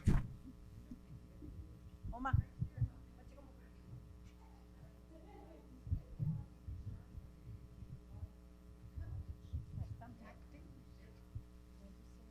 What's that? What's that? What you said about sharing a sentence. How you say a sentence? Hello. Did you want me to go back to that last one? Yeah, the last one Okay, I'll there. go back to the last one. The last one. The what was it again? That was Sagames ka? It's how you use the word or the context in the word that you use if you're going across the land or across or around the lake or around whatever. It's how you use the word. It's not just that word alone. It's how you use in the context and in your description of what that person has to do, right? So yeah, and in the sentences too, it's just how you describe your situation of Yeah. yeah. So that's See, what I'm passing on is how we say it. Just like when you take it around the lake. Oh, I'll go to the next one here. When we say around the shoreline, Suni Sagay Gani. Do you hear that? Do you see that? Suni Sagay Gani. Along the shoreline of the lake. Wasagam? Wasagam Sagay Gani. Yeah.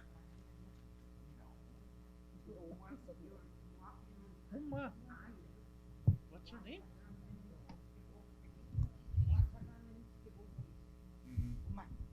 No,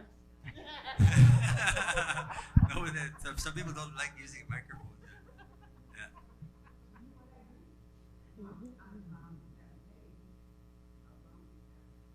Around the edge. Yeah. Wasagam Stuko. Yeah. Stotin. Yeah. See, back home, when we're talking about around the lake, that's how we say it is Suni Sagay Sagay around the shoreline of the lake. Suni means just along the edge. And Sagay That's Ah.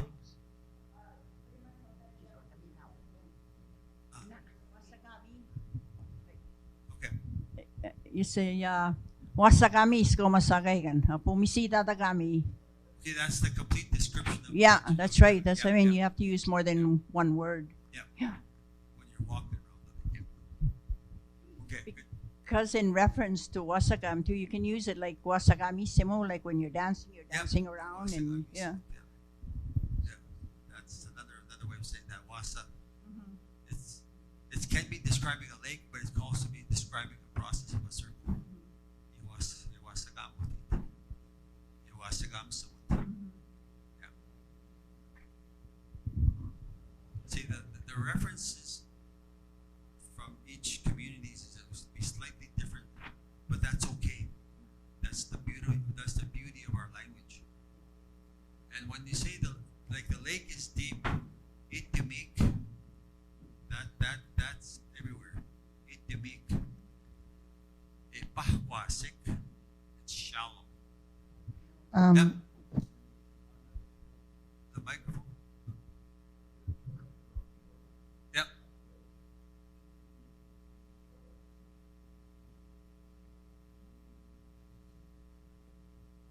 Okay, this is a new concept because from where I come from, this is what I hear when I'm really liking the I want to hear what you're saying. I want to write it down. I want to get the microphone to that gentleman over there because I want to write it down here. The shoreline. And that's the word for shoreline. You said. Okay. I'll put that word here. Shoreline. Okay. Say that word. Shoreline. Chigipik. Huh? Chigipik. Chigipik. Put the mic closer. I can hear. Chigipik. Chigipik. Yeah. So, See, around the shoreline of the lake is, Chigipik. Like that? yeah. Okay. Yeah. Around the shoreline of a lake. See, that's two different things you're describing there, shoreline and lake. Okay. Chigipik is the shoreline, Around- Sagahigan is the lake. Okay.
I made some new words.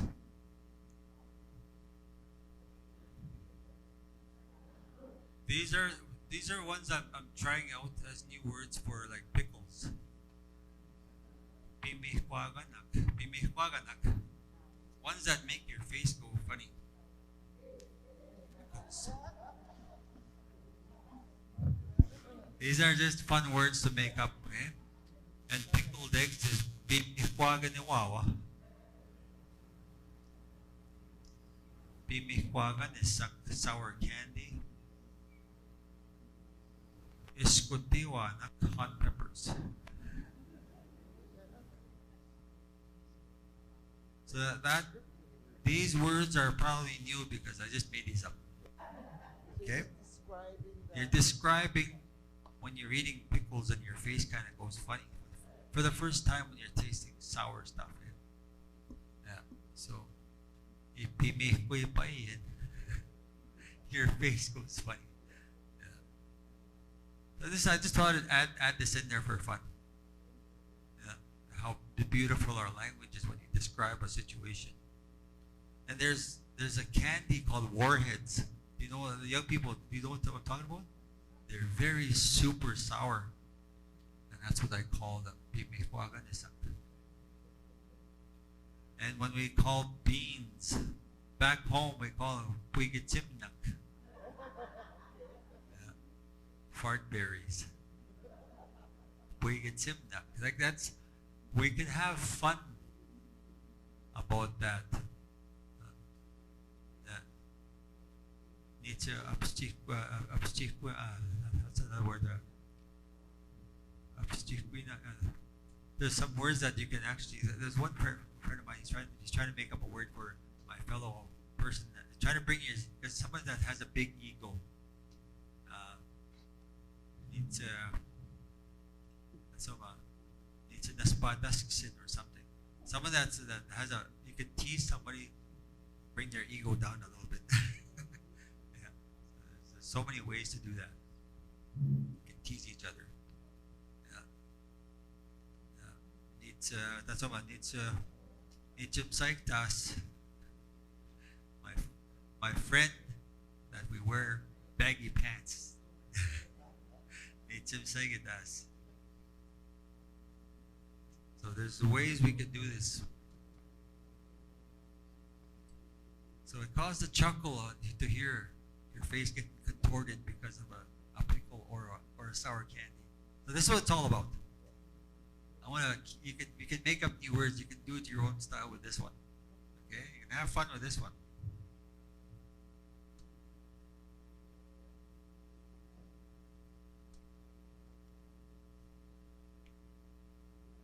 Sipisik. That one word for bridge. This is what I heard. Aswagi mahtik. Aswagi mahtik. Is it?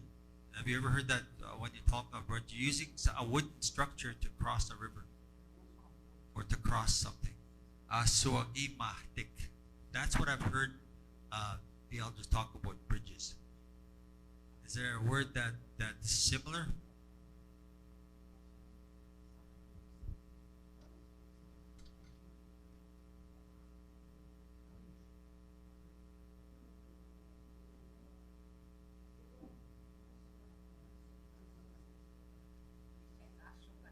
Asugan.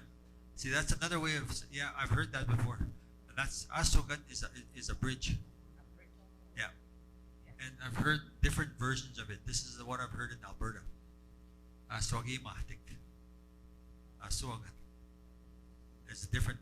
Yeah, that's good. I'm gonna write that down too. That's how you say it.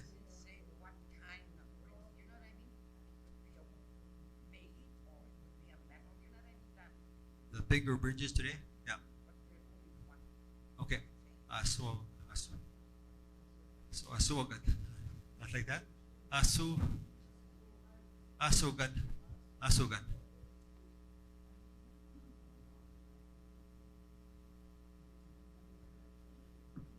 Okay, I didn't quite hear how it was said. Asogan. Asogan. Okay. Asogas.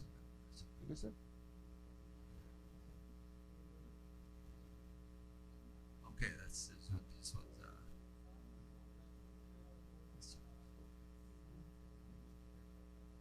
it's almost like Asugan. Okay. Can I ask a question? Like this is something I've always wondered. In Norway House, they say "kineseo CP," but that it does that. If you were to look at it from a translation perspective, it's not. Yeah, it's not Norway House. But why is it that we name the names like a different name when it's not what it means? Because it's same with South Indian, and Amelia just said Nelson House. Like, and in Norway House, I was told it means Jack River. And so I said, well, what's the correct way to say Norway House in Cree? Yeah, and I seen about like 10 elders just looking at me. They couldn't respond, but I was just asking, like, why did we give the names that we did when it doesn't even mean that? See that when the colonizers come around and they name a place, Norway is actually a place, eh? Norway. That's what they call it. But those names have the name of is that Jackfish Lake? Jackfish River? Jackfish River? That was there before, prior to it being named Norway House. So it would have been, there's no such word for Norway. I know, but see, and that's what I was wondering, because in our culture, we, you know, I don't want to say we make up names, but I mean, there was no translation for it, right? No. Like, those place names that our ancestors called a place, that's just there's all those names were there before. They always had places they knew, like Wanaskawan, the meeting place, the place where we all meet and trade. House, Nelson House, Oxford House. Yeah. They're all part of the history of all the companies when they were situated. Every place they built, like a big building where the native communities were, they called them like it was a house. So it was Oxford House, Nelson House, Norway House. So that's where those names came from. Yeah. See, before even the city of Edmonton, it had a Cree name, Amiskoatihik Beaver Lodge. Before it was even called Edmonton. It was a common place where they had. They're finding some of their land rights back. People that used to live there, but it was called Amiskoatihik before it was called Edmonton. That name has been there like time immemorial. Yeah. well, even when I was in high school, like there was this program through Frontier, you could challenge the Cree exam, the written and the oral, and then you would get 2 credits.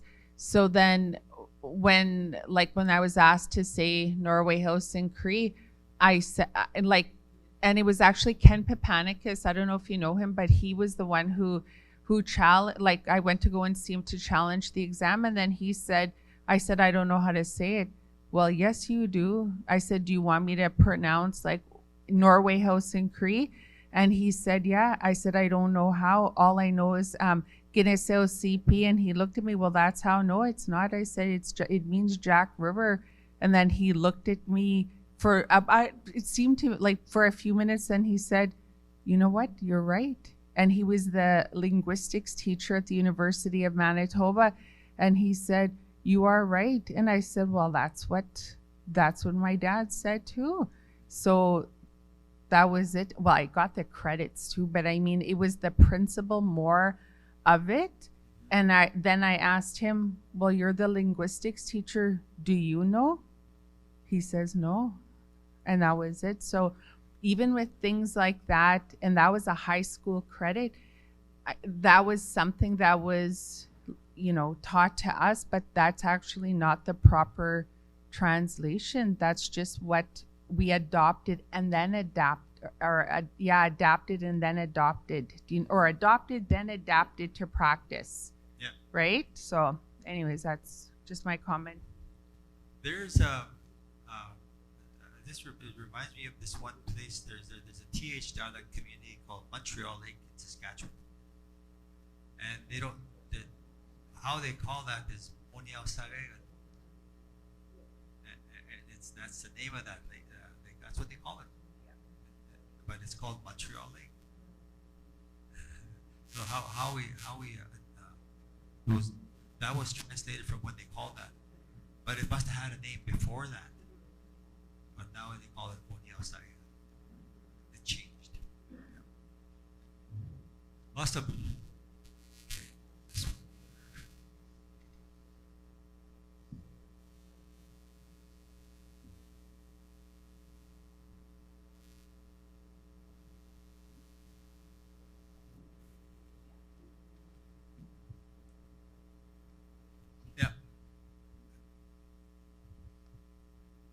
How they thought it, because Montreal to them was it's the Munia race, so they call it Munia Saregan. That's best that they could describe it.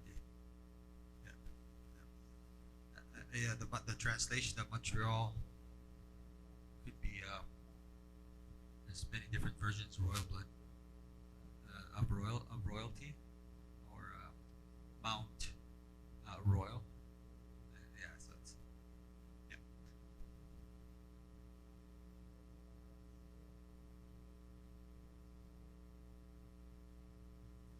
Here's a couple words. Here's the words from that we all use. Dah kayao, dah kastil, dah kagamin, dah kihitagao, and dah kitihtan. My hands are cold. So these are words describing the cold like it is today. Yeah. Tahkayao. Or some people say kaksinao for cold. And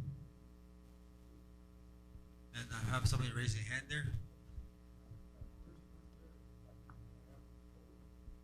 Tahkayao means it's a little cold. Kisinao means it's cold.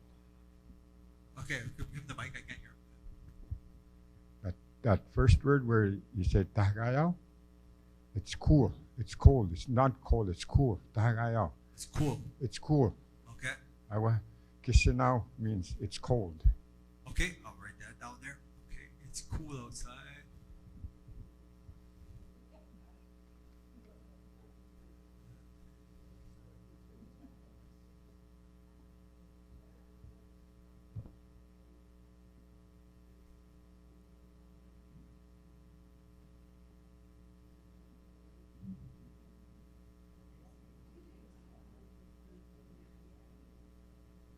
Okay, now it's cold outside.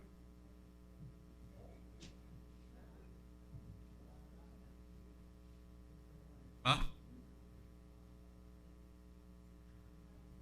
Now, what are we to make? What are we to make?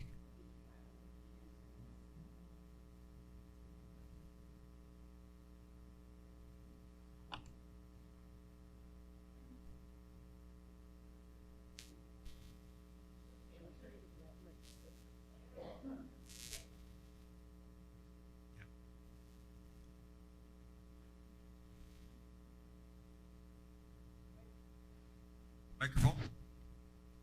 Let me get.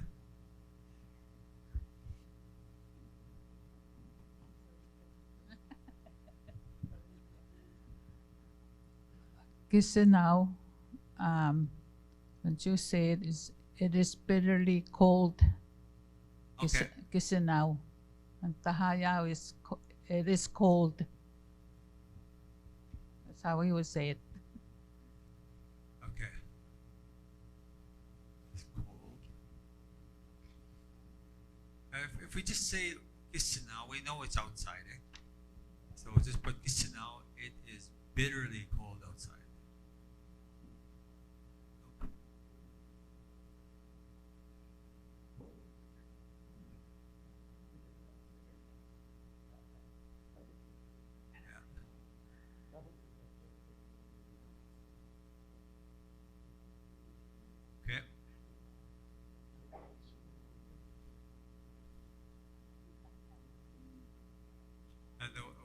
when I hear somebody back home saying it's kind of cool outside, Chakiwisin, Chakayasin, yeah, yeah, or Chakiwisin.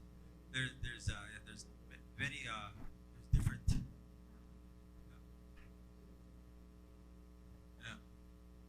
But it's in general, Kisinao and Takayao or Chakiwisin, Takayao. It's all this yeah. Thank you for that, Kisinao. It's bitterly cold outside. It's not there yet. We're not at 35 yet, but it's still cold out there. Okay, we'll move on to Pakistan.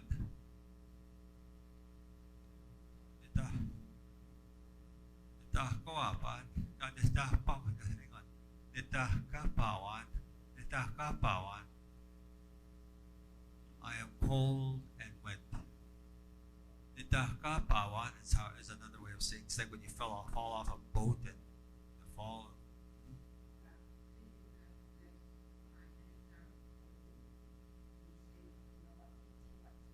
They go what's it? Okay. Put that here. They go oop.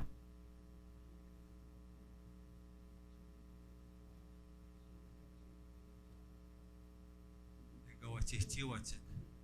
Okay, I'll change that part when I send it back. Okay.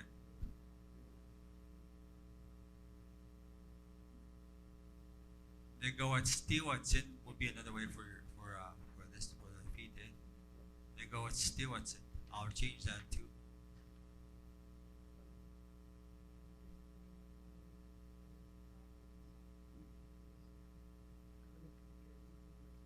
They go at Stiwatsin.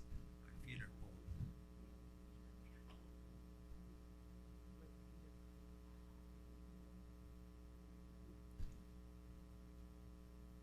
The kapawan it describes when you're cold and wet. The kapawan, that one is I hear that all over. Okay. I'll change those. I'll send them back.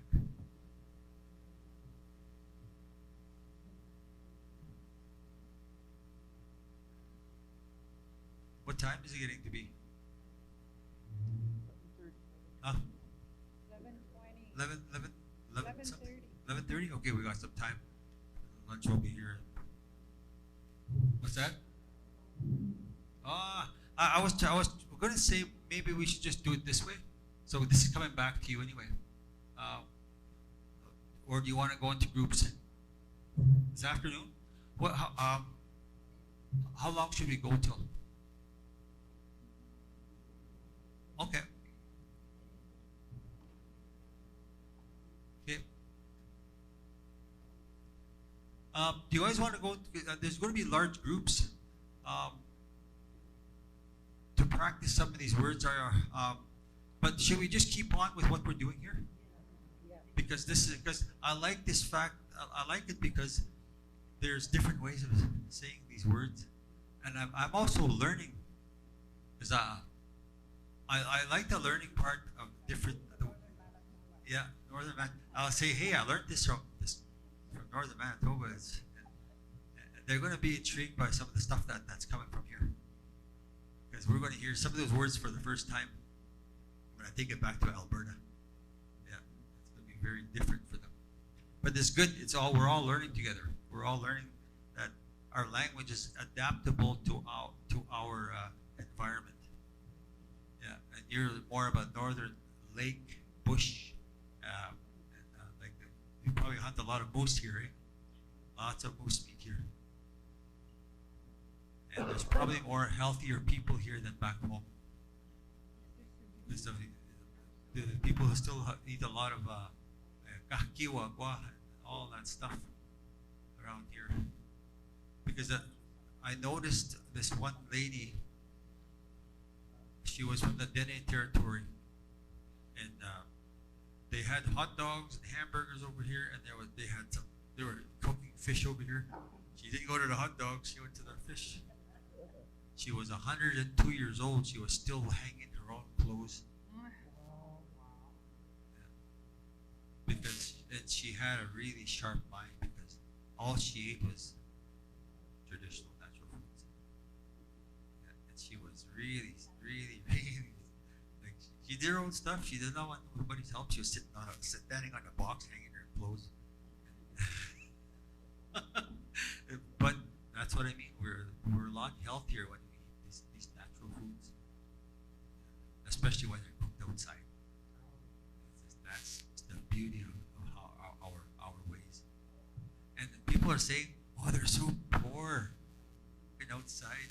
They don't realize the richness of how our spiritual food is. They think we're poor, but we're not. Those people from the cities can learn a little bit from us about survival and how our language is so beautiful. All our languages, how they're so connected to the land. So let's carry on to this one here. Let's go to Kesuao, Kesupueo, Kisua Gamin, Nihtis Tea, Pihkahtiwa Pue Coffee, Isagam Tiu, the liquid is hot, boiled water. Kisoskawan, you give me your body heat. Kisoskawan. Kitapuan, you are right. Pihkahtiwa Pue. Pihkahtiwa Pue. Does anybody else say coffee different here? Oh, yeah, that's how we call it at home. Pihkahtiwa Pue. Pihkahtik, it means it's burnt black. That's what it's like. It's burnt water, burnt black water. That's what that means. What's that? Pihkahtiwa Pue. Pihkahtiwa Pue. Wapue is the liquid. This kind of tells you a story about, Mitsuma Pue is soup, right? This one lady, she's practicing Cree, and she come. I want to borrow some potatoes from you. I want to make some soup. Well, say it in Cree, and she because you were practicing, Mitsuma Pue, but she come and she said, "Iwi siwa pokyan." I'm going to make some. So she said it wrong, so we corrected her. But that's the thing about it. These people laugh because they laugh with you, not at you. Yeah. But Mitsuma Pue is soup of all kinds. Yeah. So that Wapue is describing a liquid broth. Yeah. Yeah, whatever you use to boil to, it's for a liquid soup. Yeah. Okay. Yeah.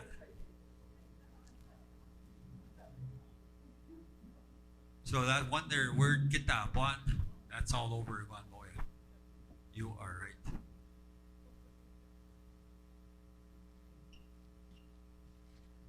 Kisos kawit. Sometimes when if somebody falls off a boat and they're really cold, sometimes you have to use your body heat to bring them back slowly. That's kisoskon. Kisoskon. Warm me up with your body. That's what that talks about. Okay. So let's practice that one there. That coffee. I don't know if this. Nobody ever heard this one? Coffee? Pihkahtiwa Pue? Let's practice it. Because it's just describing burnt black water. Okay, that's all you're saying. And it's Pihkahti wapoy. Pihkahti wapoy. Yeah, so you want to go share that back home? Say, oh, I made you some burnt black water. You want some? What? I'm just waking up. Give me some coffee. I want coffee instead of that stuff you're just telling me. But so now we're sharing a word that it's very descriptive, eh? So you can call it that now. Pehkahtewa pwe 33423. And the number system fits right into that one.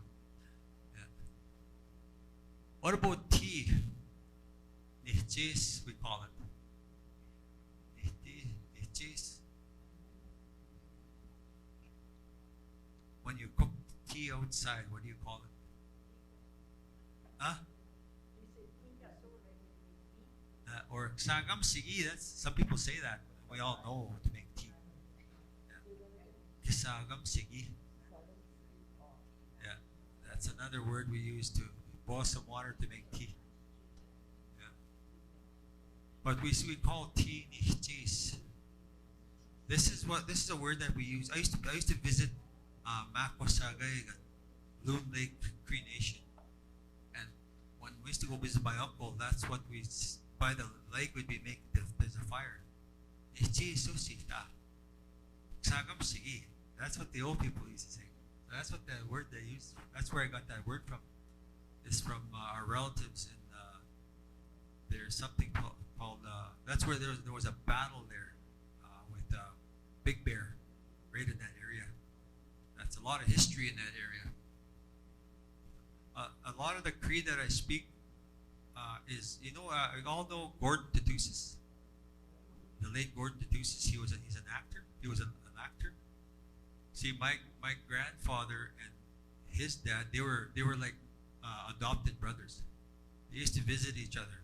So that Cree that Gordon Tatusis speaks in the movies, that's the same way my grandpa spoke.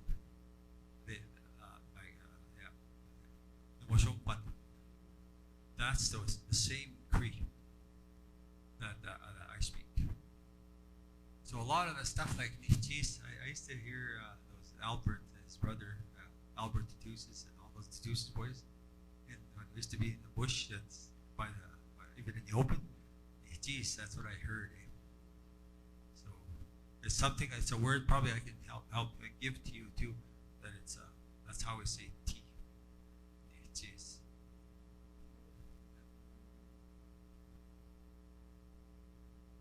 So this is a word sharing environment. I'm learning from you, and we're learning from each other. So this is the way it was, Kayas. That's the way it was. Sharing of the language.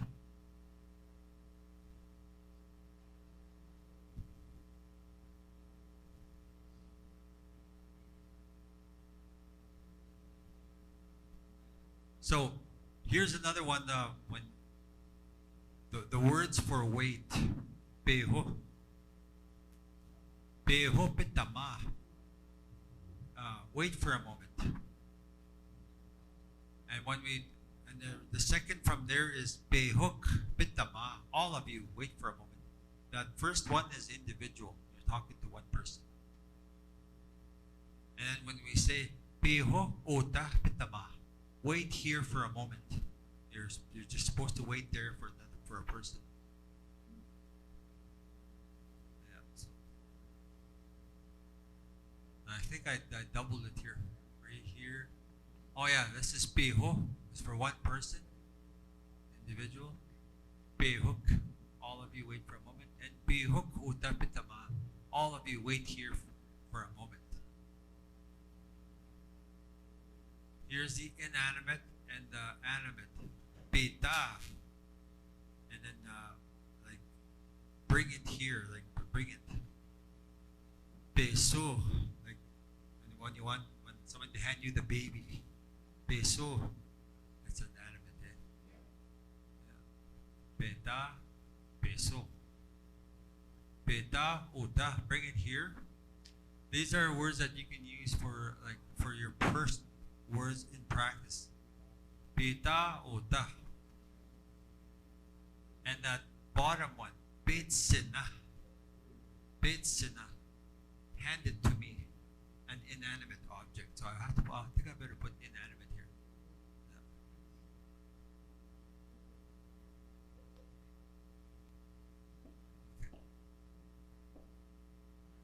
Yeah, so these are the words that you can practice if you're speaking for the first time, and you can adapt to. Once you know, this is how I learned. Once you know one style, and and you can adapt to the other, and I've done that with the Swampy and the TH, because we're all in one province. Once you know one, it doesn't matter. You can learn the other. We can move from one Cree to another. We're all, like I said, we're all the same people, but that part where bitsina, that's how we say it.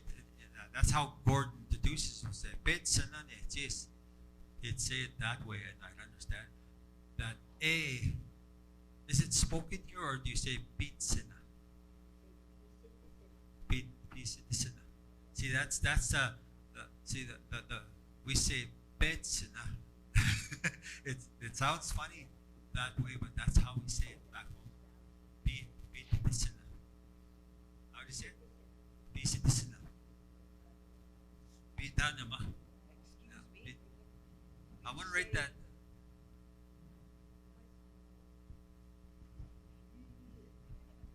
Okay. How do you put it on?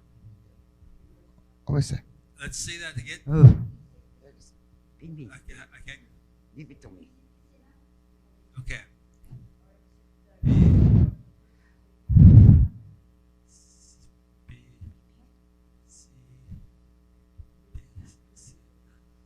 BC this now. Okay, so it's up there already. And we say, And Pimizin. Give it to me. okay, Uh-huh. say it again. Pimizin. Bimidin. Uh-huh. Give it to Okay. me.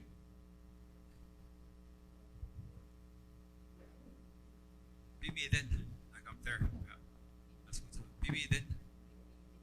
Yeah. Come and give it to me. Yeah, that's what that means.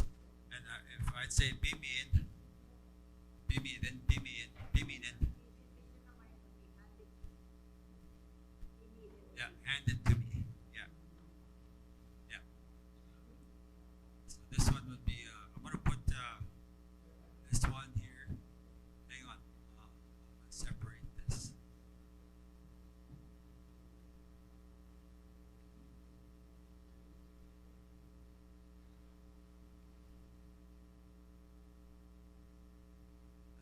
Oops.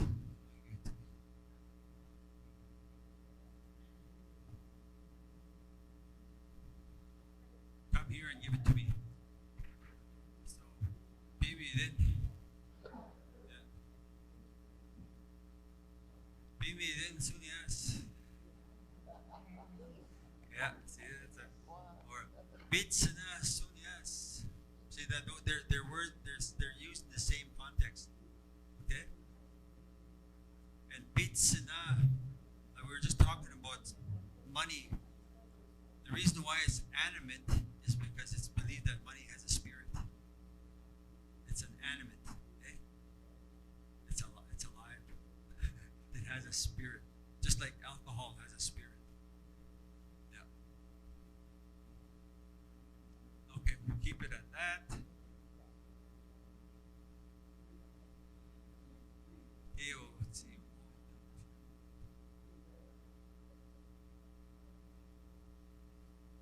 Wait a minute, let's, I have a question. When you say, like you said, beho, but a lot of the times I hear people say sesqua, sesqua. Is that Yeah. Is that just wait. That's Yeah. what, just what. That's just that wait. I understand it. Says Yeah. that to me a lot. Just- But just- yeah, so Yeah. that's another maybe reference that, right? Yeah. Okay. Beho means wait, and the other one is what? Just what. It's more of a it's more of a you're meaning it okay, chisco, chisco, chisco. Yeah, you when you're using it in that context, you're being more forceful. It's to say, just wait. Okay, chisco, chisco. And sometimes people are so impatient. That's when you use that, right? Chisco, chisco, chisco. Yeah, yeah. It means the same thing. Yeah. Peho and chisco. Yeah. See, what I mean about the Korean language is one word, but you can also say it another way. And you know what? It's with emotion. Right? Yeah, with emotion. Like that number 5, Jesqua, Jesqua. Like you're really going through that 5 because you're getting excited and you want that message to go across. Peho is just kind of just softer way of saying it. Yeah, that's exactly right. Yeah. See, depending on how we use those words. Yeah, that's awesome. Thank you for that, for bringing that up. Okay.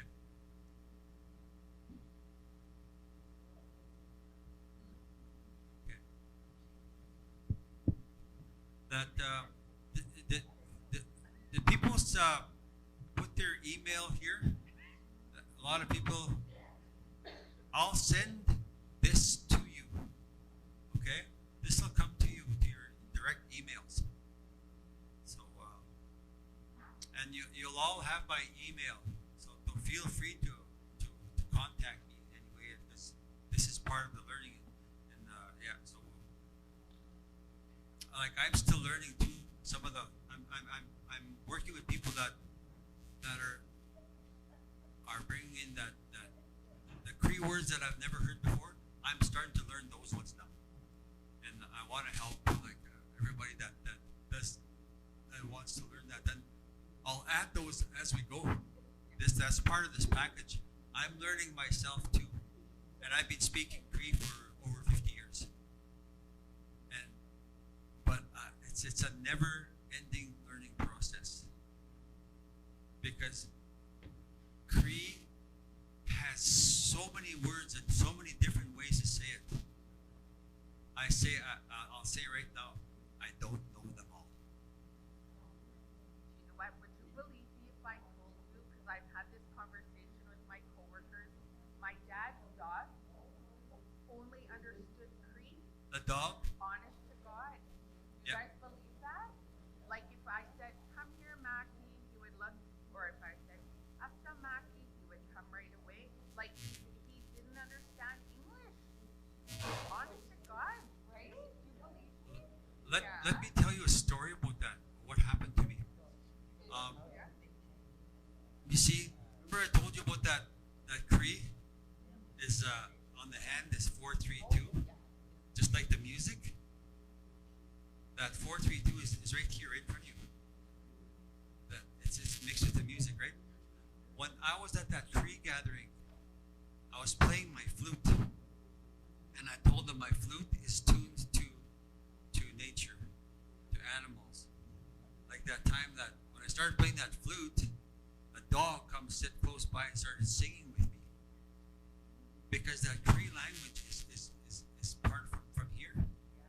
It's part of that connection of like the music. That's why animals respond that way. Because I had dogs in the past that we only spoke Cree to.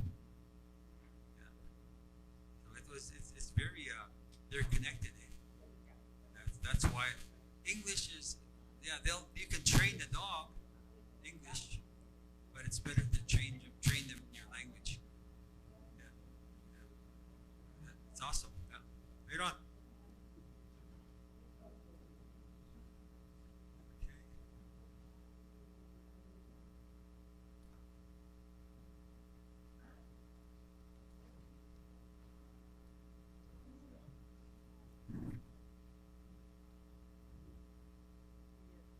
Okay, this is the teasing words. And sometimes when somebody gets too excited, when they go and sit down, they miss their chair and they hit the floor. They butt up it. Okay? Sometimes we laugh when that happens, but we're all laughing from the inside when we're helping them up. They butt up it. Okay? These are little funny words. What a phony laugh.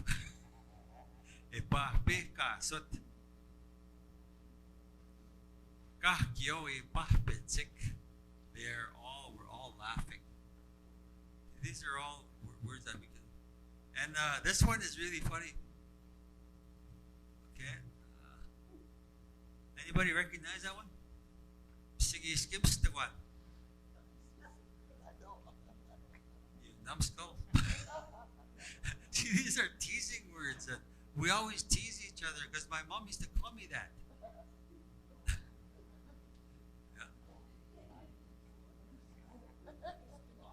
He skips the one. That's what my mom used to say, call me. Sometimes I do some stupid.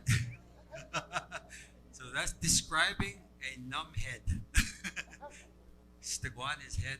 He skim is you're numb. Okay. Okay. Another word I shared this before is when I was a little boy. I was bitten up by mosquitoes all the time when I was outside. And my family used to call me Sagamisa Mitsun, mosquito food. And that's what I've been trying to, I'm trying to give it away to some young person. But I haven't seen anybody bitten up like I was when I was a kid. I was ashamed of that nickname. But now I can embrace it and help people laugh. That sounds funny. Sagamisa Mitsun, that's not what that. Mosquito food, come over here. But that's just it's such a wonderful language where you can actually laugh. Yeah. So There's not very many. okay, I just found something interesting here about bloodline and relationships. I mentioned to Rose about my family, how my trapa from Alberta was Madeline Cardinal. So that's Cardinals are a huge, huge family in Alberta. It's such a big name there. So I started mentioning my other family name, the Linklaters from east over here. My champa's name was Bella Linklater, and she married a Morin from Green Lake, Saskatchewan.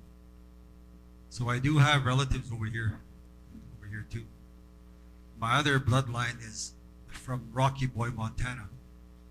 My grandmother was actually an Anishinaabe, Chippewa over there.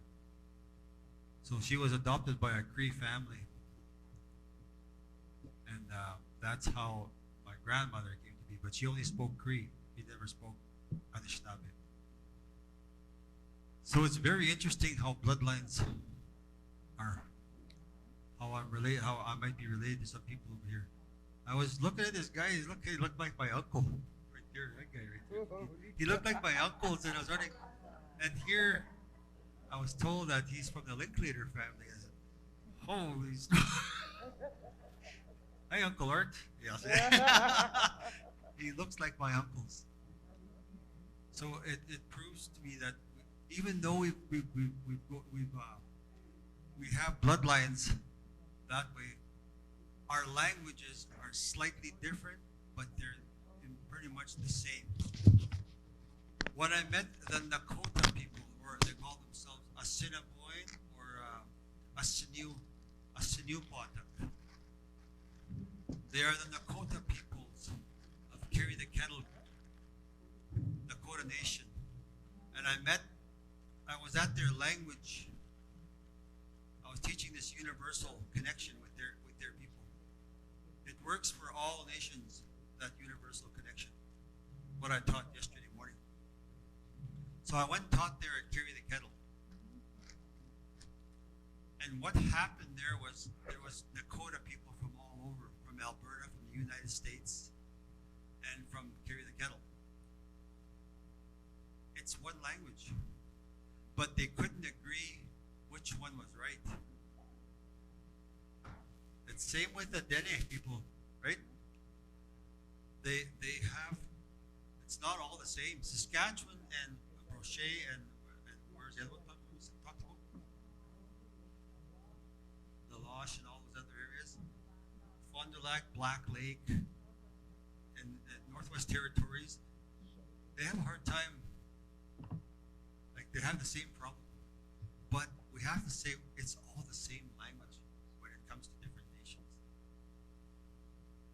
So, what we experienced here was this is how we say it, but it's so to me it's heartwarming because I'm going to learn some of your language, what you're using, and I'm going to go share it with my Cree friends in Alberta and Saskatchewan.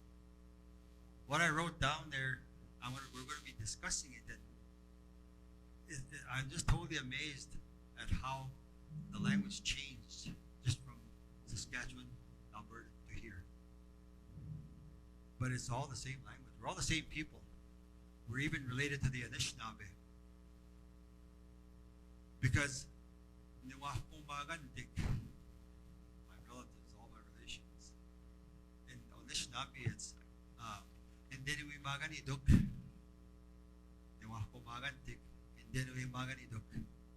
It's very similar. Eh? Yeah. Kinanaskom din nawaw. Kinanaskom din nawaw. And they say kinanahkumin na. Kinanahkumin. Kinanahkumin inem. Even there, the language are very similar.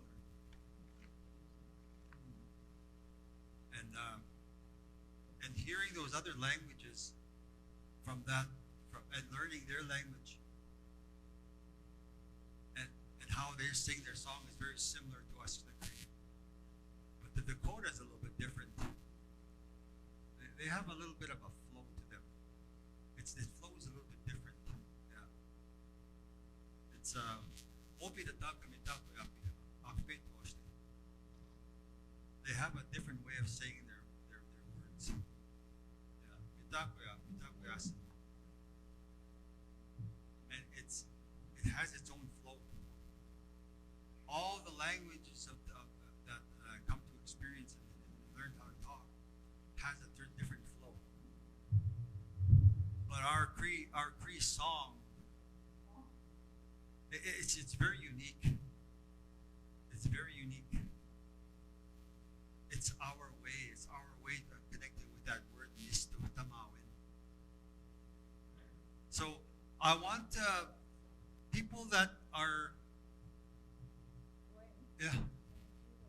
Oh, you do the draw. That's right. We have 2 more draws, right? Yeah, we got 2 more draws. Okay.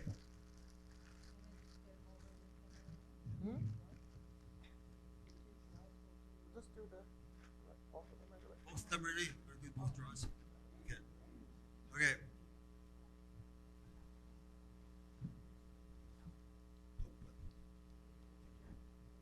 There you go.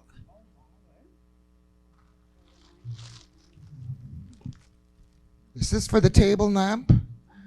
690 6346. All right.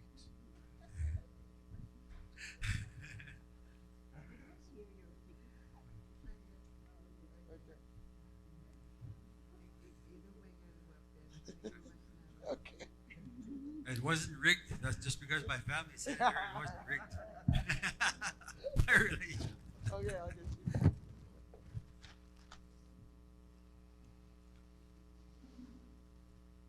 So after this, I'll get the people that are learning Cree for the first time. Okay, we got one more. Okay. I'm going to be approaching you, and I'm going to help you practice a little bit. Yeah. Okay. One more. All right. Yeah. Got one more. Okay, we picked the ticket. It's 690 6359. 690 6359. Linda. Yeah. Yeah. Thank you.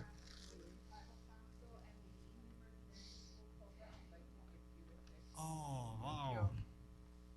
Kinaskop na oh. Tututibak. Ah. Tututibak.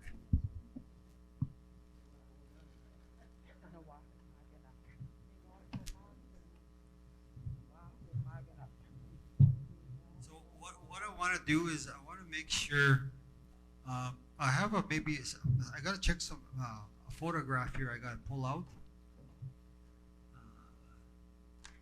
Oh, it's the wrong one. Okay.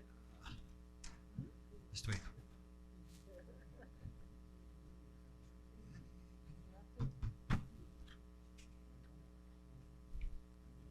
And once before we're done, I'm actually going to play a flute tune to re-ground everybody again. And so, I wanted to show some of this one photograph. It looks like a music sheet with a word on it, and I want people to. I'm going to show it from here. It's in my photographs here.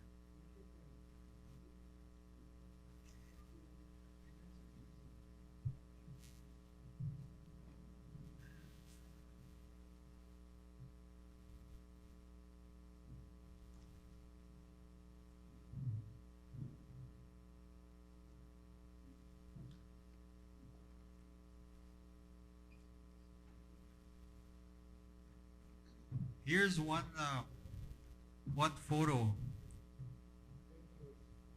of I'm gonna share it like this. It's actually juniper berries. These are the berries that are. It's really incredible medicine. It can deal with viruses. And if you notice, remember that that 3 connection? There is 3 sides to it. You can see 1, 2, 3. 1, 2, 3. See, everything has that number 3. And what people don't realize is that's the connection we're talking about. Everything that has that number is good. It has a purpose. Yeah. See?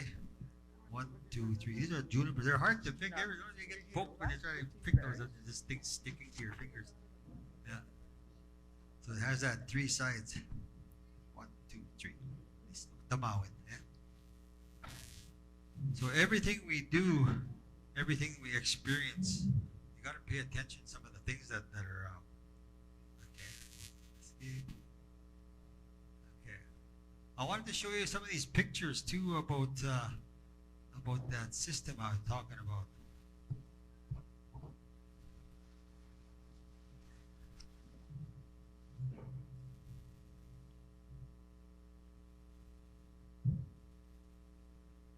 Remember talking about that worm? This one here, this is the one, and you can see the footprints in the back. The 9 footprints. Mohteo, we have the one that eats the leaves back home. You can count those 1, 2, 3, 4, 5, 6, 7, 8, 9 little footprints on there. Mohteo, eh? So that's another version of the connection I'm talking about. That 3, 6, and 9. Isto tamawan. You can see the footprints. 1, 2, 3, 4, 5, 6, 7, 8, 9. It's like somebody walking with rubber boots. Yeah. Yeah. Okay. Yeah. I'll take a picture. See this? 1, 2, 3, 4, 5, 6, 7, 8, 9. Yeah. Yeah. 1, 2, 3, 4, 5, 6, 7, 8, 9 footprints. That's a worm that helps the trees survive the wind, and it helps the trees grow. Yeah, it helps the tree to live. The little worm has a big job. Yeah. Here's that. See? There's 1 footprint, 9 footprints right all the way across. And I got a picture of, remember I talked about that strength, that triangle? I want to show you one picture that, I think it's in this one. Here it is. Stapio, the Sasquatch does these things. And the trees, he puts the trees like that in triangles. If you ever walk around the bush and if you see this, that's where Sasquatch is. Mr. Bill, you see, they stack trees like that. And it's about connection. And what Mr. Bill is telling us is take care of this land. Take care of the energy. That's what that tells me. Take care of everything. The earth needs to be taken care of, and that's what you see when the Sasquatch is around. Okay? Okay. Just wanted to show you this some of the connections of what I've been teaching. And those trees, they're so it's hard to pull them off because they have them so tight in there. It's really hard to pull them apart. Yeah, you've probably seen these around here. Yeah, and that's what Stop You does that. They tighten them so tight you can't even pull those trees off. Yeah, it looks like a teepee, but to me it's a message. Make clean, keep this place clean. Yeah, keep the earth clean. That's Mr. Bill. Hey, you've probably seen these before.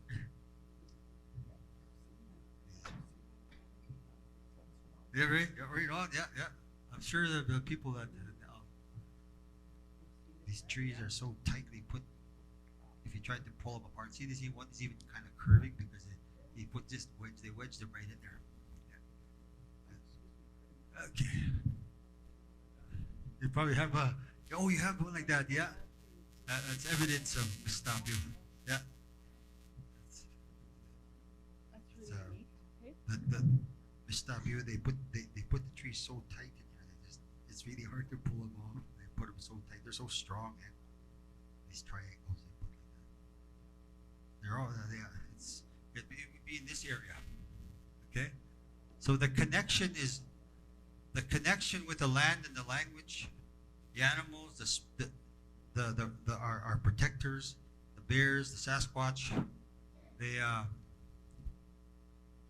part of they're a part of who we are.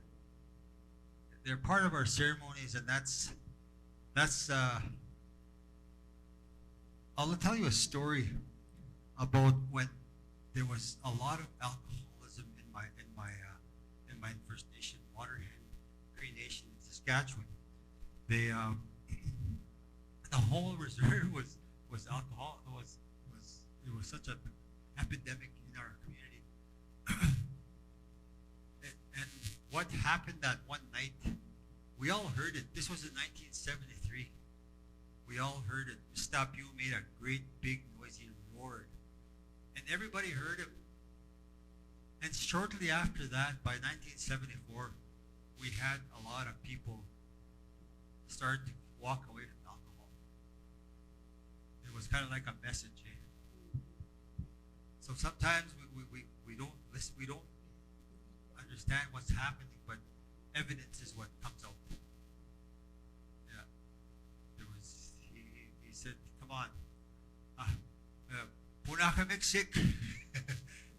Settle down now. It's time to get serious with life again.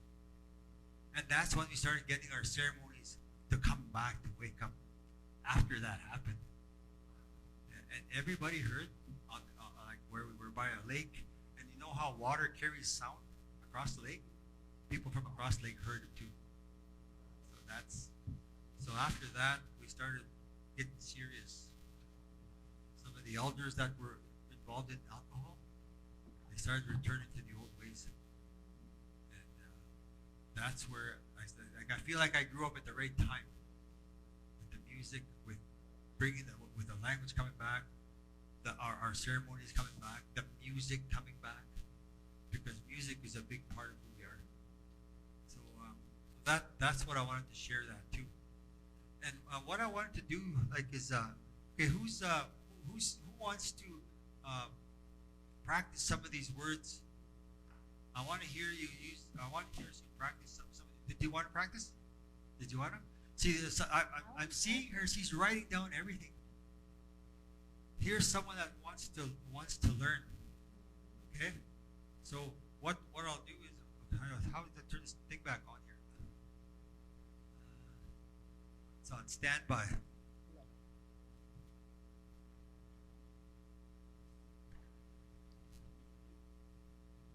Or what we can do is use the ones you wrote down. Okay? I want to hear. I'll help you if you have to. Yeah, just even this one here.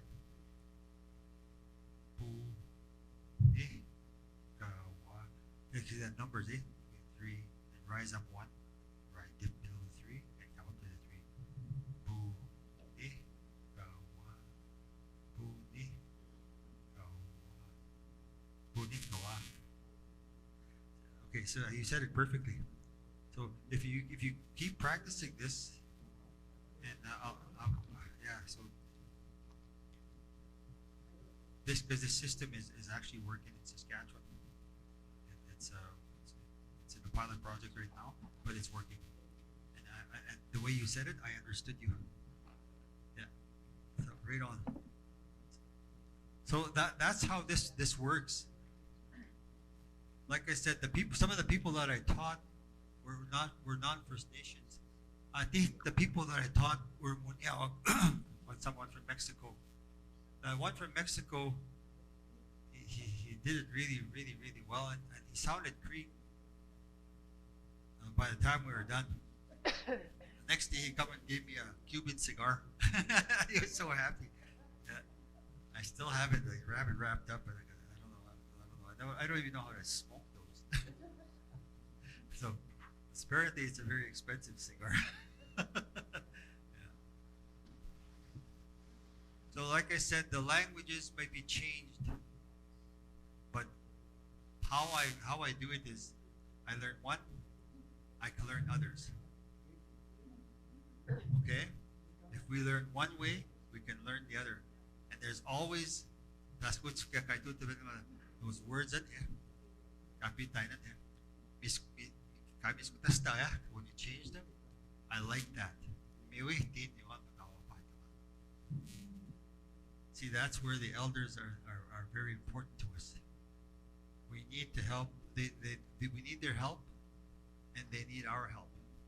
The reason why they need our help is because they want to feel at peace that they've done their job to help out, and we're helping them in return.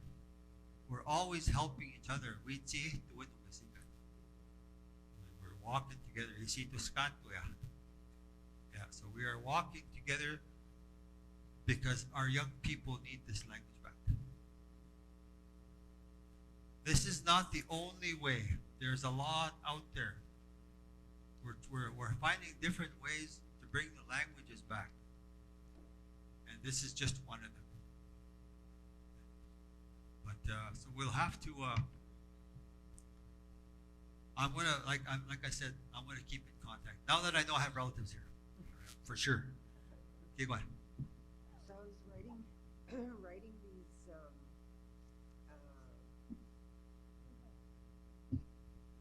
I was writing down these letters as you were writing them on the board, and the A with the line above, that's you say like, like when the yeah, doctor puts a thing that's on, what I was what I was writing down, and then T with the E above is like T. You say T, T or T. D? T with an E and the Yeah. E and the high. Yeah. That's T. T? Yeah. Okay. Like, T. like the Canadian accent. T. Oh, T. And then M O with the hyphen above. Yeah. Mo. Yeah. Like moo. cow, yeah. Mo. Yeah. Mo. And then E with the That's the I. a line above is, you sounded A. Yeah. Yeah. And then key, like with the E with the line above. Which one is that? K-E. K-E with the line above? Yeah. K. K. Yeah. K. K. K. See this? K, P.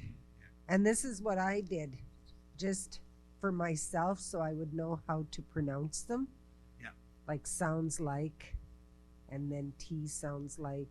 Yeah. And then just so I know, because I picked up on that. I just needed to know which was which. Yeah, this is correct. All this too. Yeah. Something like wa and ka, something like that. Yeah, Yeah. that's right. Yeah. Okay. Yeah. And you might want to share it with your community as well too. That is important too. Oh yeah, no, the That's good elders observation. show us this already. Yeah. But I just couldn't.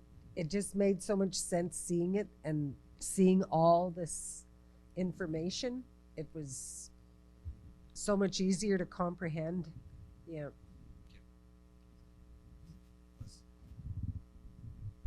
Where's my helper? Does he not here anymore? Oh, there it is. In case anybody needs a microphone. Okay, I got another picture here to show, and I wanted to show you another picture regarding the kind of like almost like music notes.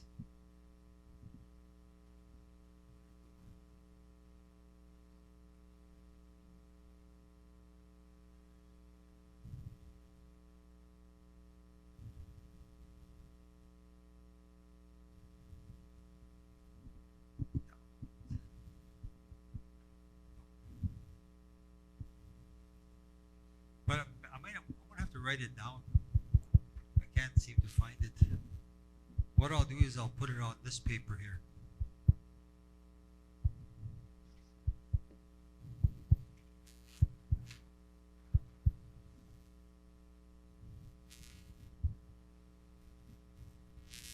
Okay. So what I'm gonna do is I'm gonna write it here, and I'll put it up on there.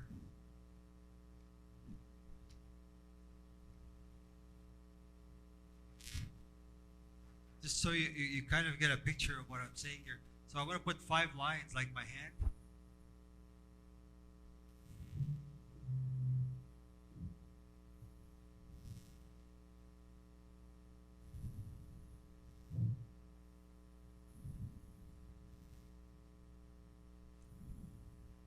And I'm going to divide it into 4.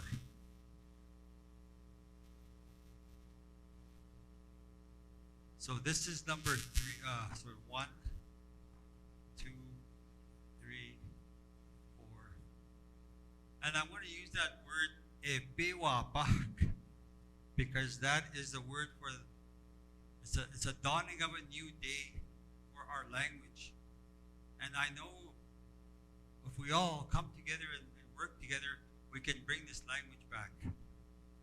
And when we work together as a nation, a Cree nation, we can do it. Like the Nakota, they did get along. They couldn't agree with a certain way, but I know us Cree, we can do this.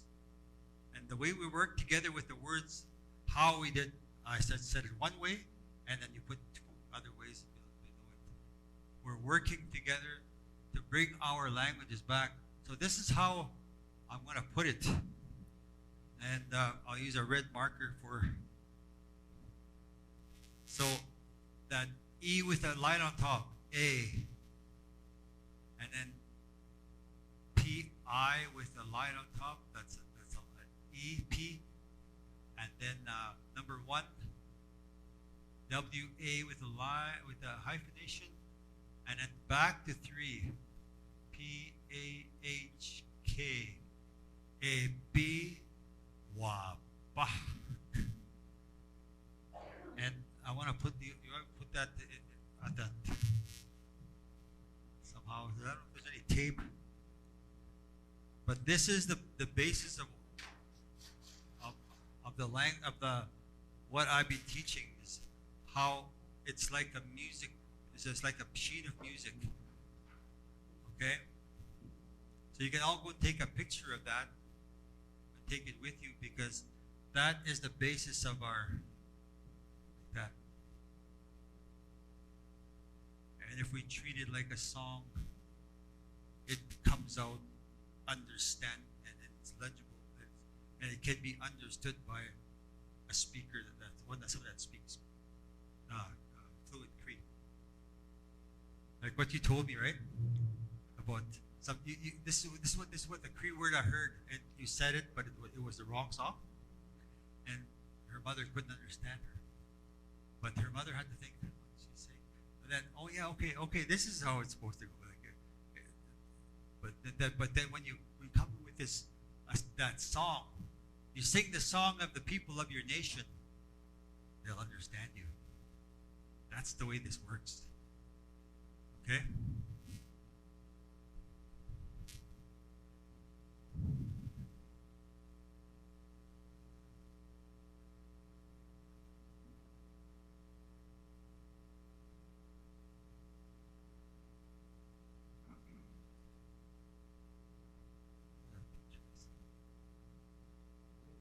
Yeah. I can't find that picture.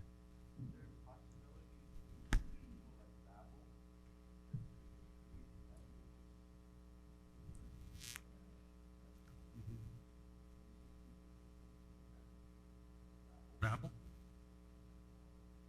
You'd have to have many of them because every nation is different. Eh? But like Babel in Spanish, it's universal. Babel in German, it's one style, but there's too many nations that speak different dialects, and also how they have that song. It's too different. You'd have to have a Babel for TH in Manitoba, TH for these people in Saskatchewan and Alberta. That would be. I did check it out. I did try it out, and it for the system that we have with every nation, because every nation has an identifiable sound and flow. You'd have to have one for every nation. It would be very difficult. So this is this works for, say, Brochet. It works for Tall Cree in Alberta. It works for Rocky Boy because it's their way. So this is a very adaptable way of learning. Like I said, like the coyote is very adaptable, and we are like the coyote. We can adapt. Yeah,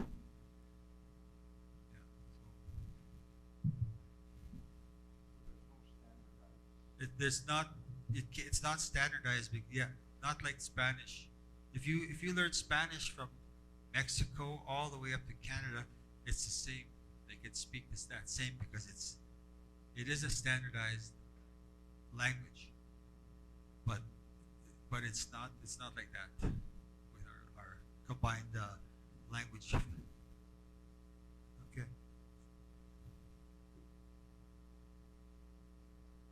Okay. So, okay. I encourage you to take that picture, and like I said, it goes to 3 5 1 3, and when it's 5 and 1. It's excited. You're excited. So, biwa, it's an amazing experience. Okay.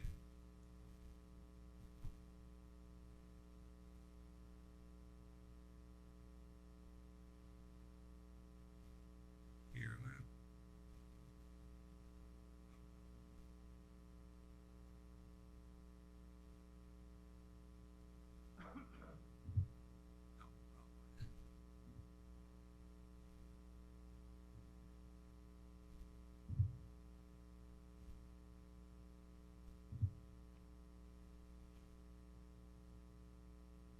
So put your hand up. I'm going to walk around.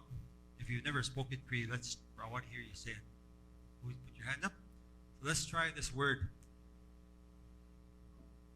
Just ibahwasik, one on the bottom one there.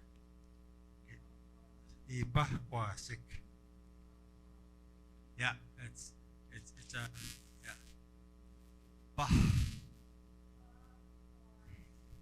Okay, remember.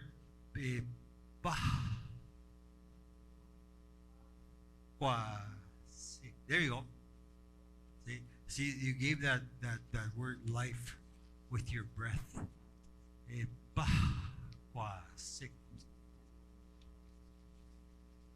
See, when you say it slow like that, that's good. You keep it up, it'll speed up, it'll come back. It'll speed up after a while, eh? Okay? Yeah. It is shallow.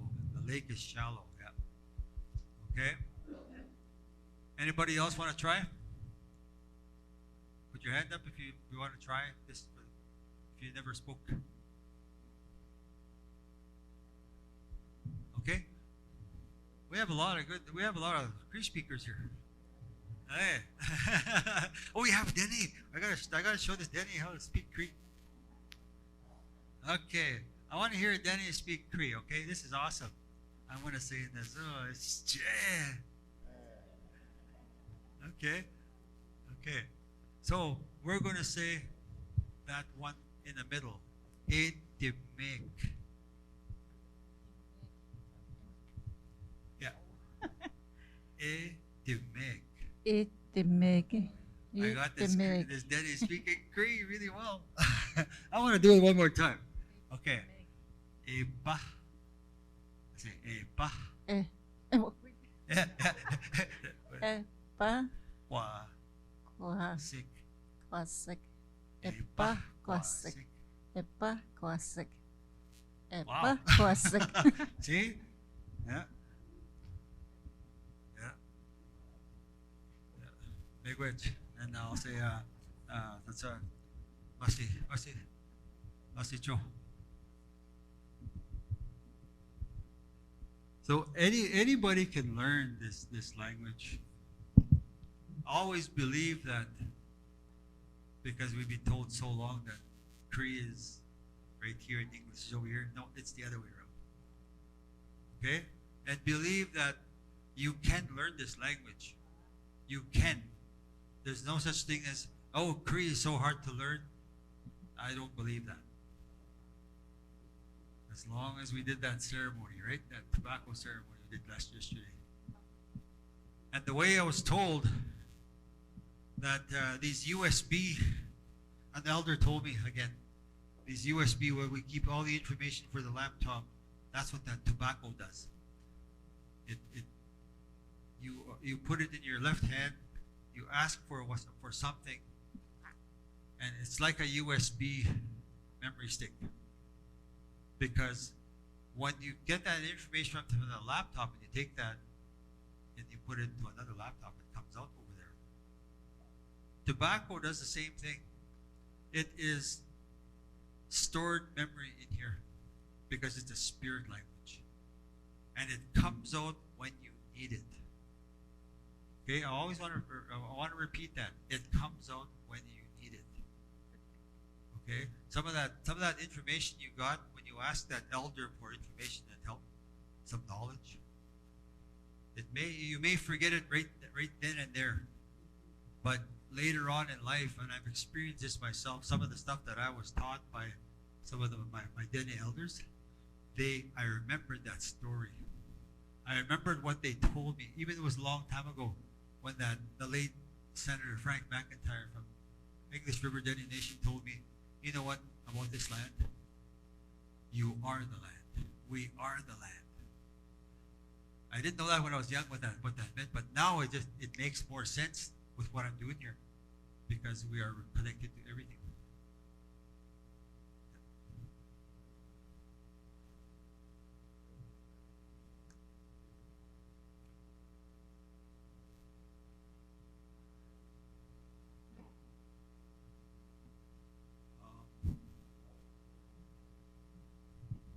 Steam out.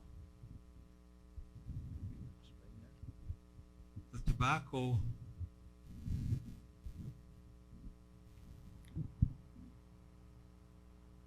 it's kind of like our relative.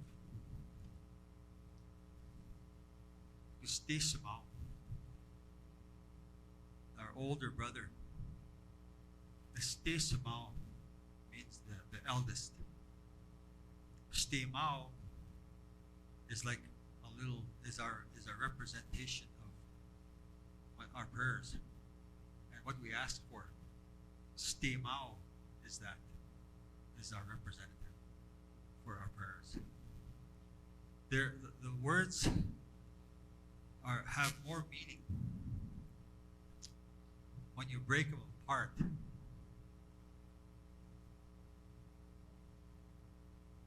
Just like nehido. That's another one too that people don't realize what a nehido means. It comes from Newo, like we say Nehio, Neo, Newo. People of the four directions. And a lot of people from the South America, they call themselves Nahua. And that's that connection of the languages. It means the four directions. Stimao is we rely on something that is part of the earth. Even when we present cotton cloth, we don't present polyester. We present something that's of this earth and made. That's cotton is of earth. Eh? It's made from a plant. So when we give offering of something of Mother Earth to get what we need.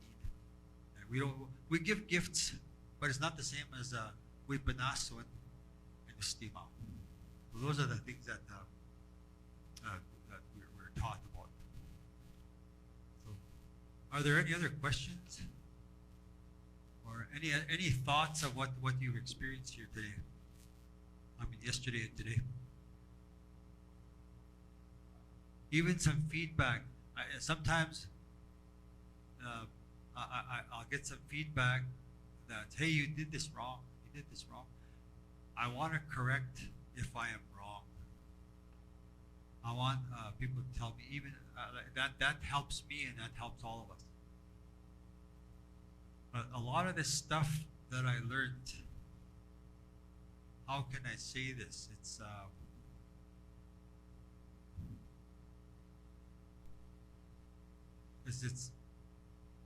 a connection that I can't explain.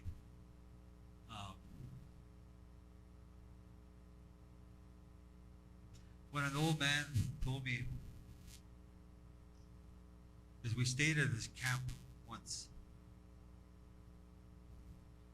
I don't know where I get this information from, but he told me that we shared a cabin, and this old man was he could see and he could hear. So I want to share this with you because I'm sure there's more people like me.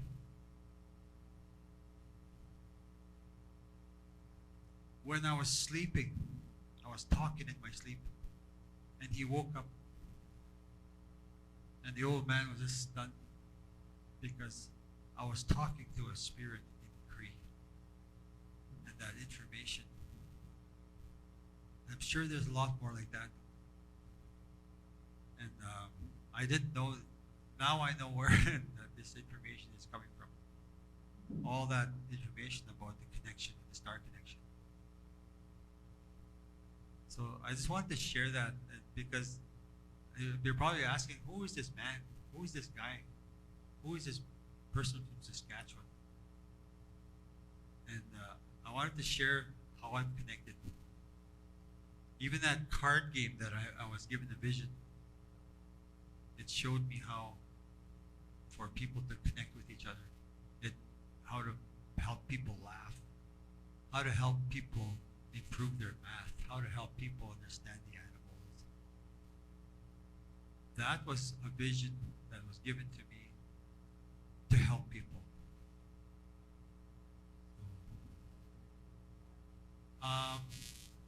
That I'll give you a way to order, but I have only a few here because I couldn't bring them in the plane. It's just too much to carry. I have about 4 of them. Yeah, I have five of them, 5 decks here. They're $25 a piece. And they, my niece did the artwork. My niece is from James Smith Cree Nation. She did all the artwork. My friend from Wichikan Cree Nation did all the graphics work. And I designed the game. And Birch River Dene Nation has a printing company in Saskatoon. They were printed by a First Nation company. So it's all First Nations made. It's created in Canada by First Nations for all nations. It's a reconciliation tool. So And the name that came with that was Weetsihituin. But I spelled it Weetsituin. Weetseetowin. So people can phonetically pronounce it close enough. So it's good for schools, for the little ones to begin their math. It's also good for elders to play for tuning games. They can laugh and laugh about the tikom all they want. Okay? What's that? No, what's that? What's that? Oh, bingo. Brings all our people together. Bingo, yeah.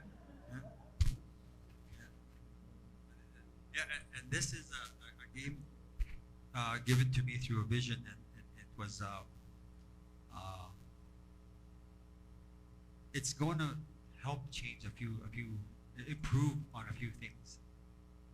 And it talks about star connection, the information that comes with it. It talks about star connection. And, it's actually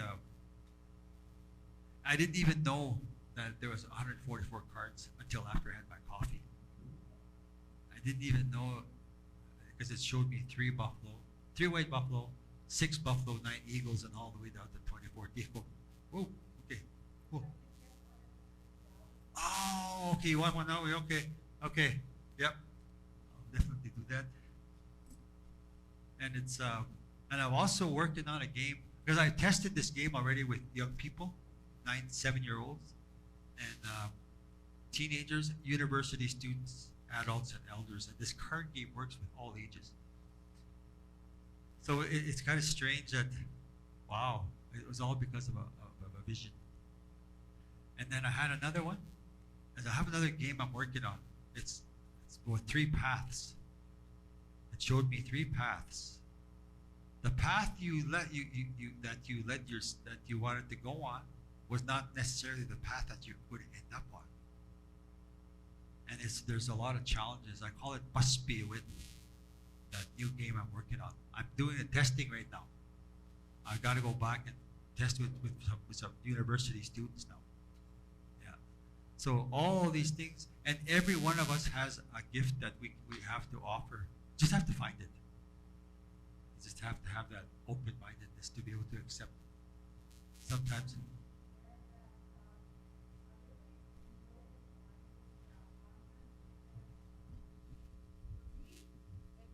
Can you hear me?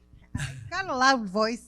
It made learning so much fun for me, and just like I was just practicing when I'd hear you, I'd practice by myself here, but also just hearing the, the communities like sharing and talking amongst one another about how you say a different word, and they were just giggling and laughing, and I thought that it was fun.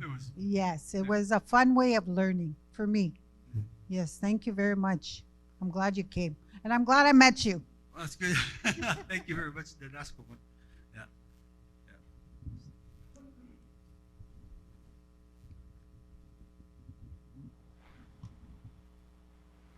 So that video, like I said, that video is available for all of you. What happened yesterday. It was very, very spiritually lifting for me.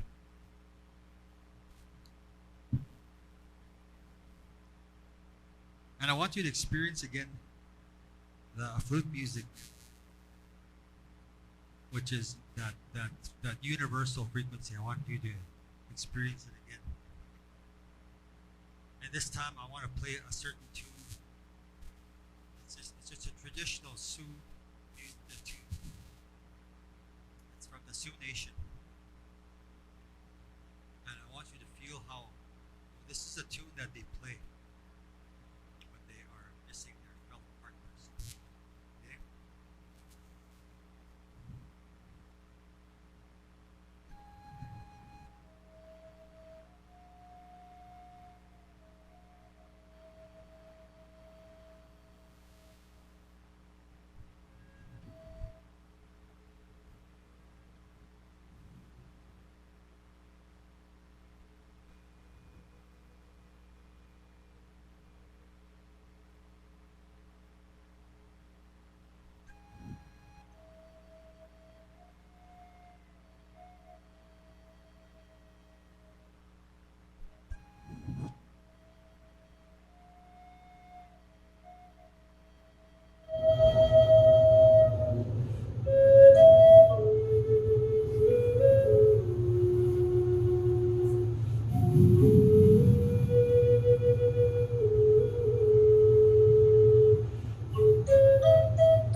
Earlier, I was playing some music from Hawaii, and because it's tuned the same as our nation's. Our music is the same. Singing in Hawaiian is like stuttering in Cree because they have double or triple vowels, like ina a a. And there's e o e e o e o e. They have that in the end of their, and the ali e. They double or triple their vowels. Like I said, it's like stuttering in Cree. Pupuri ka wet. Just kidding. Kind of scared that way. But I got asked to do a song. It's called "Somewhere Over the Rainbow," and it's a tune that helps. There's something better for us on the other side of that rainbow. I'll sing that song for you. It's not in Hawaii, but it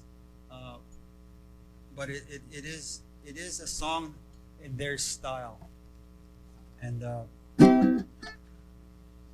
his name was the late Israel Kamakabiba Ole, and he passed away because he was about that. He was a big man, and he lost his life because he could not.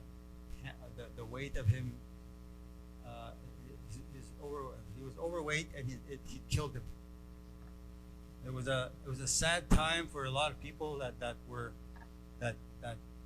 he was kind of like the Hawaiian Elvis, and he was a very I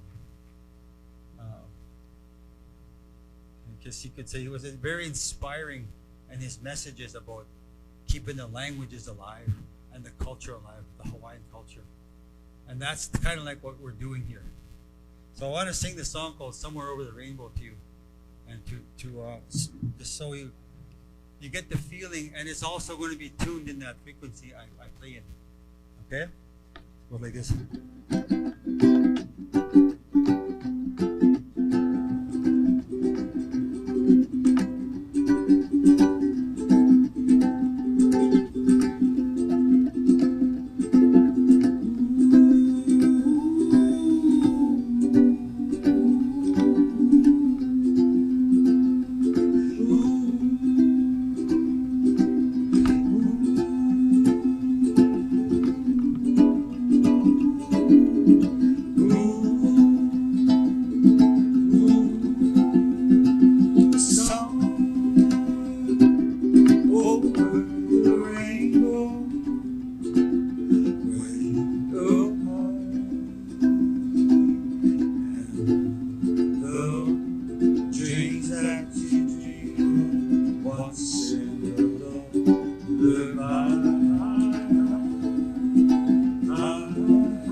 Thank you. They have the same problem as we have up there, our relatives. And they are our relatives. Like I said, Inuak, we call ourselves, they call themselves Enaa. It's almost the same. Ena and Ine. So they're struggling getting their language back over there too. And same with our other relatives, the Maori, the Waikato people, the Wakotoan people. That's what's how their language is the same. There are some words that are very similar to us. But we have a chance here. We have a chance to bring our languages back. It doesn't matter. It doesn't matter what nation we're from. We can understand each other. That's the key to it. We can understand each other.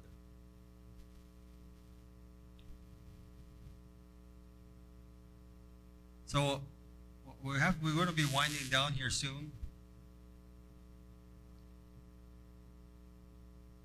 And I have been honored to be asked to come here.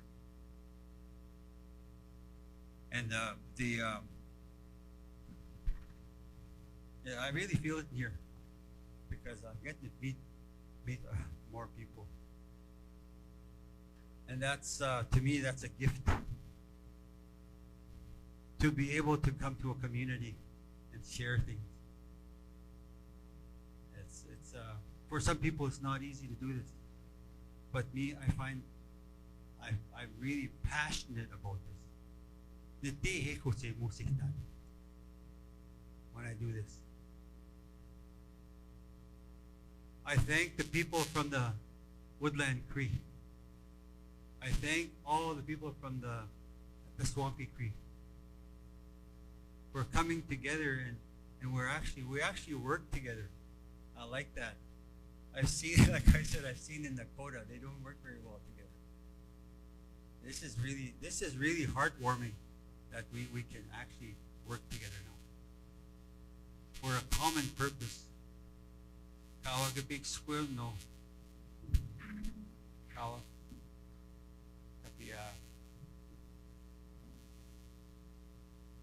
To be part of our lives again, our languages. So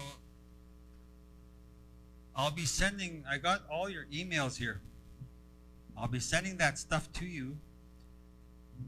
And like I said, I am still learning myself.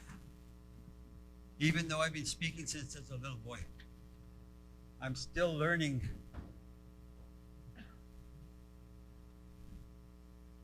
I'm still learning new words. And I'm going to keep sharing those new words here. And then when you get them here, what you can do is the number system is, once you get the number system, it's good. But you can change it to however you speak to fit your nation. And I got a paper here. Yeah, that's what we call it, that white stuff. Yeah. Yeah, that's, and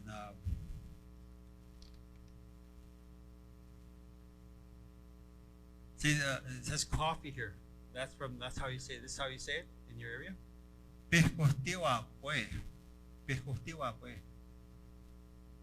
And he said it's descriptive, like the consistency of ashes. That's how you say ashes. Yeah, we call it that. Some people say Bihkokiu. There's actually a last name like that in one of our nations. So that's very interesting. The consistency of ashes, it says here. But when I say it, the picture that comes out is like something you like like it burned black, like from your sunbathing, sun tanning, yeah. Or Pihkahtiwa way comes from that. Pihkasigi. You've heard that before? Pihkasigi. Yeah, that's where that coffee comes from. Pihkahtiwa. And this one's different. Pihkutiwa. This is a very new concept. I've never heard of this before, but I'll share this with my people back home. Yeah, right on. Thank you.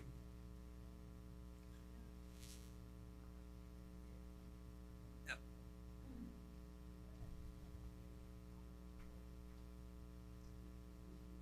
Mhm.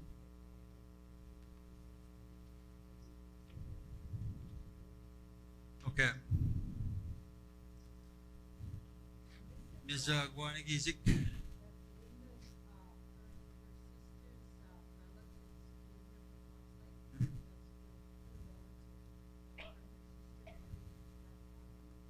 Yeah. Okay, I can read the okay.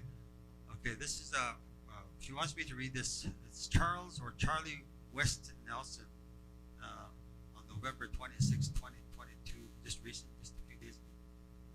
A treasured elder from the Anishinaabe Nation passed into this world. Mr. Guanagizik, Clear Sky, is his name. Also named Nibidiguaneb, Feathers in a Row, was 6th degree Midewewin of the Biju Lynx clan. Midewewin means heart. He was born to Miskogizigogiwan, Red Sky Woman, and Wabanigwe Ashiban, White Hair Blowing in the Wind, Stan and Marjorie Nelson of Biguan Ishkobi Zing, plus Guanaskoji being Rosa River Anishinaabe First Nation. He had 5 children with Lucy Descharme and his daughters Naomi and Chantel. He was a residential school survivor, a front runner, and a visionary. As a young man, he was determined to learn and live his life grounded in traditional Anishinaabe ways of being. His search led him to a lifetime of learning and working for love of the people. He was a helper to his uncles and aunties in the Midewewin Lodge and in the Sundance Lodge. His work and dedication led to him being raised as Western Doorway Chief of the Three Fires Midewewin Lodge, and ultimately to him answering the call of the Spirit. Re-establishing the Midewewin Lodge in his home community and becoming Ogema, or Chief of Minwewegan Lodge. He spent his life reclaiming and activating the Midewewin bundle that was taken from his great-grandfather, carrying forward the work of his ancestral line. He answered countless tobacco offerings from people asking for his help as a namer, a mentor, and a ceremony conductor. He was also called upon as a knowledge keeper by schools, universities, organizations, including Dakota Ojibwe Child and Family Services, Southern Network of Care, Southern Chiefs Organization, Treaty 1, Treaty Relations Commission of Manitoba, Truth and Reconciliation Commission of Canada, Guinea School, and the Manitoba Museum. As others have said, he has shown us what it means to be a Midewewin person, a heart person, to answer the call of the people and live your life in service to work of the Spirit. In this work, he was well known for his kindness, and though he was soft-spoken, his words carried the strength of the buffalo, the knowledge he earned in his lifetime, and the very best of his heart. He will be remembered. His work will be carried on by his children and his grandchildren, and the Spirit will continue to be felt within the lodge and upon that forever life's trail where he left his tracks. Just as he danced out of the western doorway of Minwewegan Lodge last spring, he will dance his way into the spirit world. There he will be greeted by his youngest daughter, Bobby Washik, his sisters Jean, Evelyn, and Jackie, his parents Stan and Marjorie, his grandparents, and the many relations and loved ones that left before him. He will be lovingly feasted and remembered by his children, Zanjide, Jody, Anna, Kirby, Chantal, his grandchildren, Ojawashko, Grace, Brooklyn, Landon, Eliza, Edie, Carter, Judah, Mirel, Leela, his siblings Terrence, Marilyn, James, John, Josie, and his many nieces. The family would like to thank the staff at the Boundary Trails Hospital and the nursing staff at Guinea Wellness Center who cared for him and the guy Heather and all Charlie's colleagues at the Guinea Wellness for your love and support. Traditional wake held at the Roseau River Anishinaabe.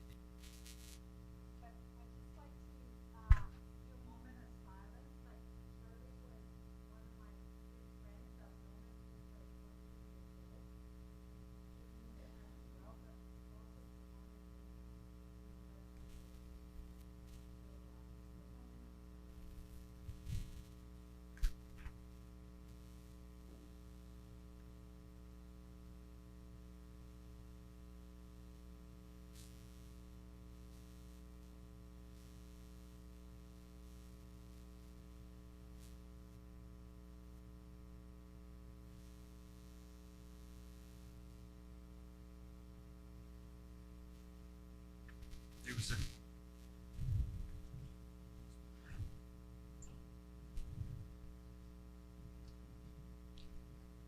great ones. Okay.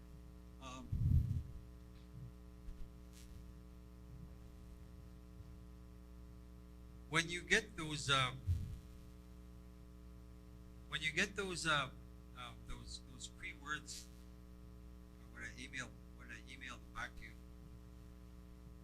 I was wondering if I could get some feedback when you do the practicing. It'll also strengthen when I'm going to other nations too. If it's working for you, if it's not working for you, we'll find a way to work it for you, for it to work for you. But what the main thing I brought here was the power of our languages and how we're so well connected. For the ones that missed out the first part, I tried to remember did kind of like a little smaller version of what that video. Take a listen to that video, and you'll understand where this is coming from. How everything is connected, and it gives me great joy to be able to share that stuff about the music, because I've been playing music for so long, and that's a big part. And I was also very good at math, so bringing those together along with the language and bring them in as one is what I offer. That's the style I'm bringing.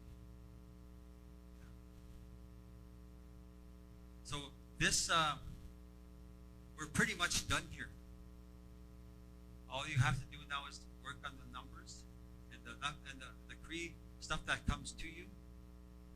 You can use that however you want to use it. Change it, and using that number system of your own song in your First Nations,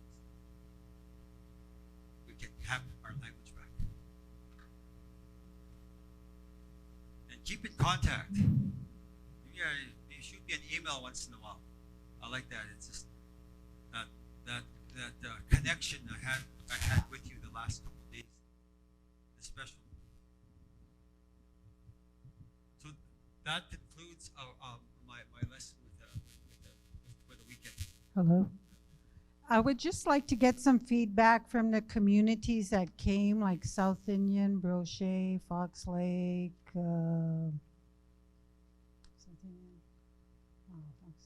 Split Lake, where else? Puganawagan. What you thought, the ones that speak their language, how did you enjoy this? Can you please give us some feedback?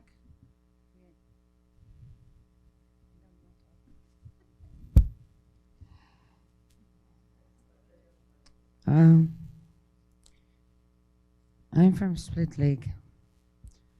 Caroline Uskanti sinikason.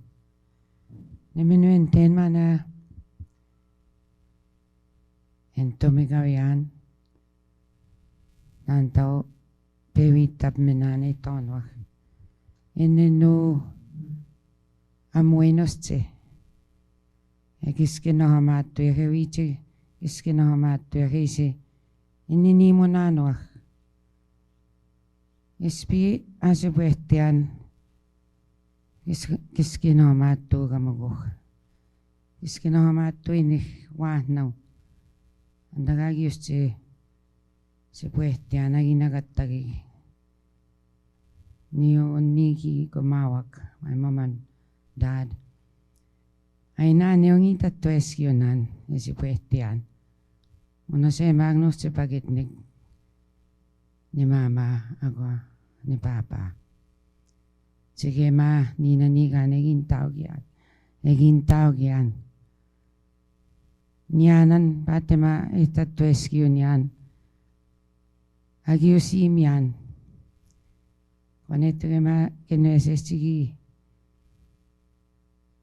moch mayos chenas komochik ni mama ko ni papa da pagitinchik kasi pues tayo yan wa no kante iskinama yan maga una nui metchemenena ni ma kagi spanigwe mischero tapia na what's minasin tagagwe pamitaya kaya o kimatswinan tagagwe kiwot na makanama ipigis kwewenan ininimuin ibutamama na amin taman ay pianista ewichi hiwewe yan ewichi tagok askamana na how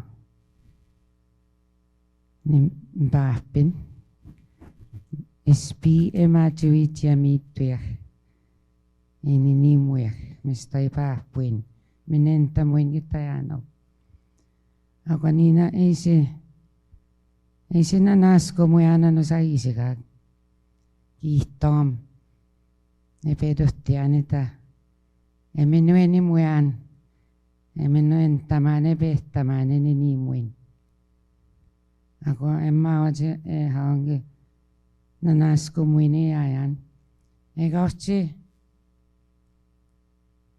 ut nigate ga ne mapigis koen agigis kinamuit ni mama ako ni papa agigis kinamuit Noa humaga nagebesto ag ininimochik. Egwanema. Ettigoegagi metsemenegoyan gagi sittoskagoyan. Utewa na gagin teogiskinohomagayan. Inenu amestuguso gagi giskinohomuit. Chigema egimas kawaganema.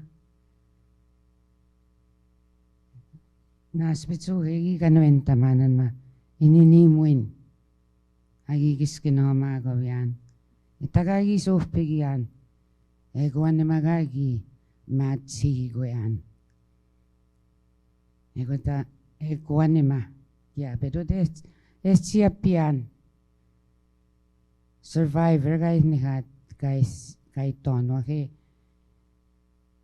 mistugusimonano Yabit ni matsin, yabit ni menueni mon, dinini mag ewi tap magik ewi chagabu istawagik. Ego ni nagaya ya nanas kumuin, yemenuen taman. Ewa magniche endino. Ego magwi nagat tamate nao. Pego tengi dostan,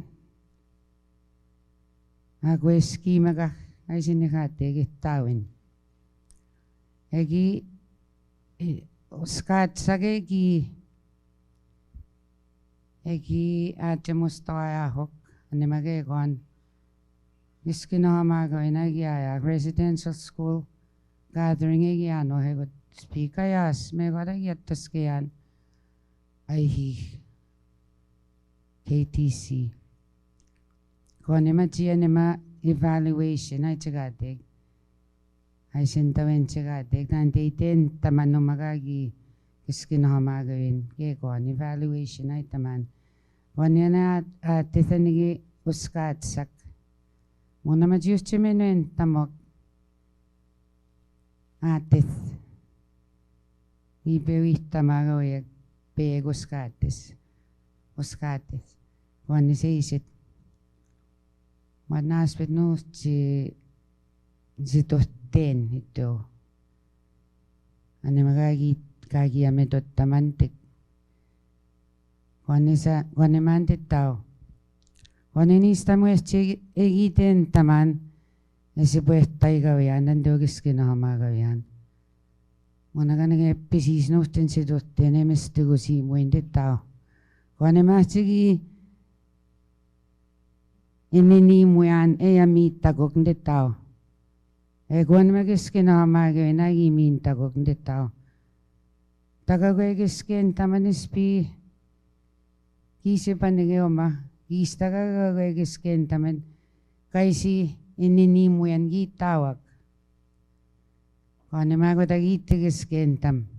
Nimestate no magaititan gitiga na uskates. Kone man ditaw ka namestatan ditaw. Away ako no tagagiskin imat. Ininimu tago emistigo simot kagwe etchem dan degagito na nagagiamit. Ako etchimahan ditaw. Ko ginagigискинahamaagawin na nima. Kone mo etchingis panigo nagi sipuestay gawian. Wasiw yan ditaw. Moats ka nagipisis nutin si tutin.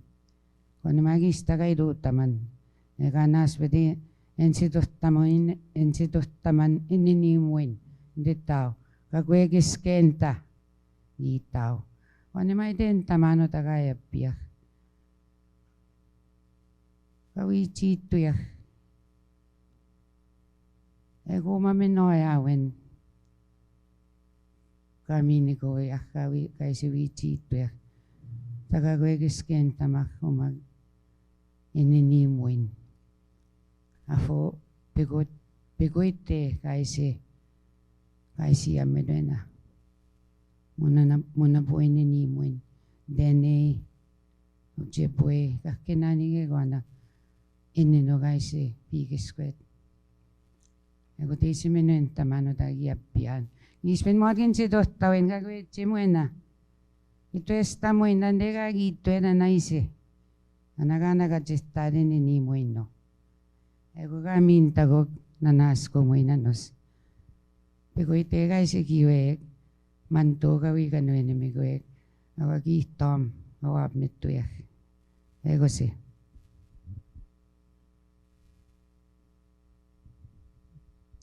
Anyone else?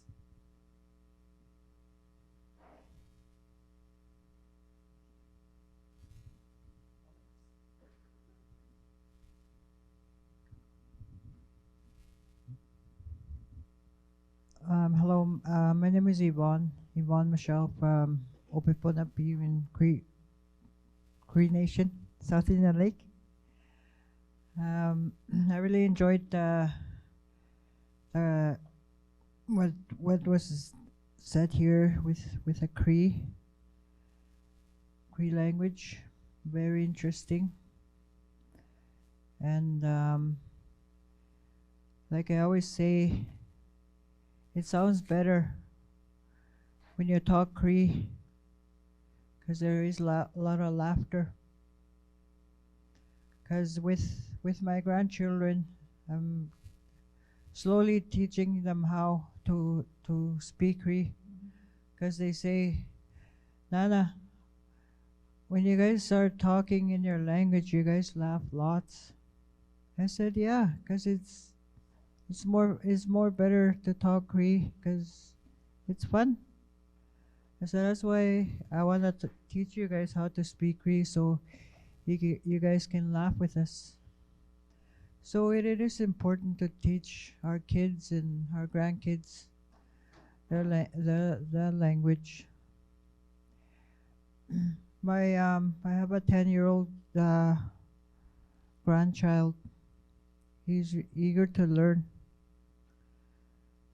So he says to me, Nana, how do you say friend in Cree?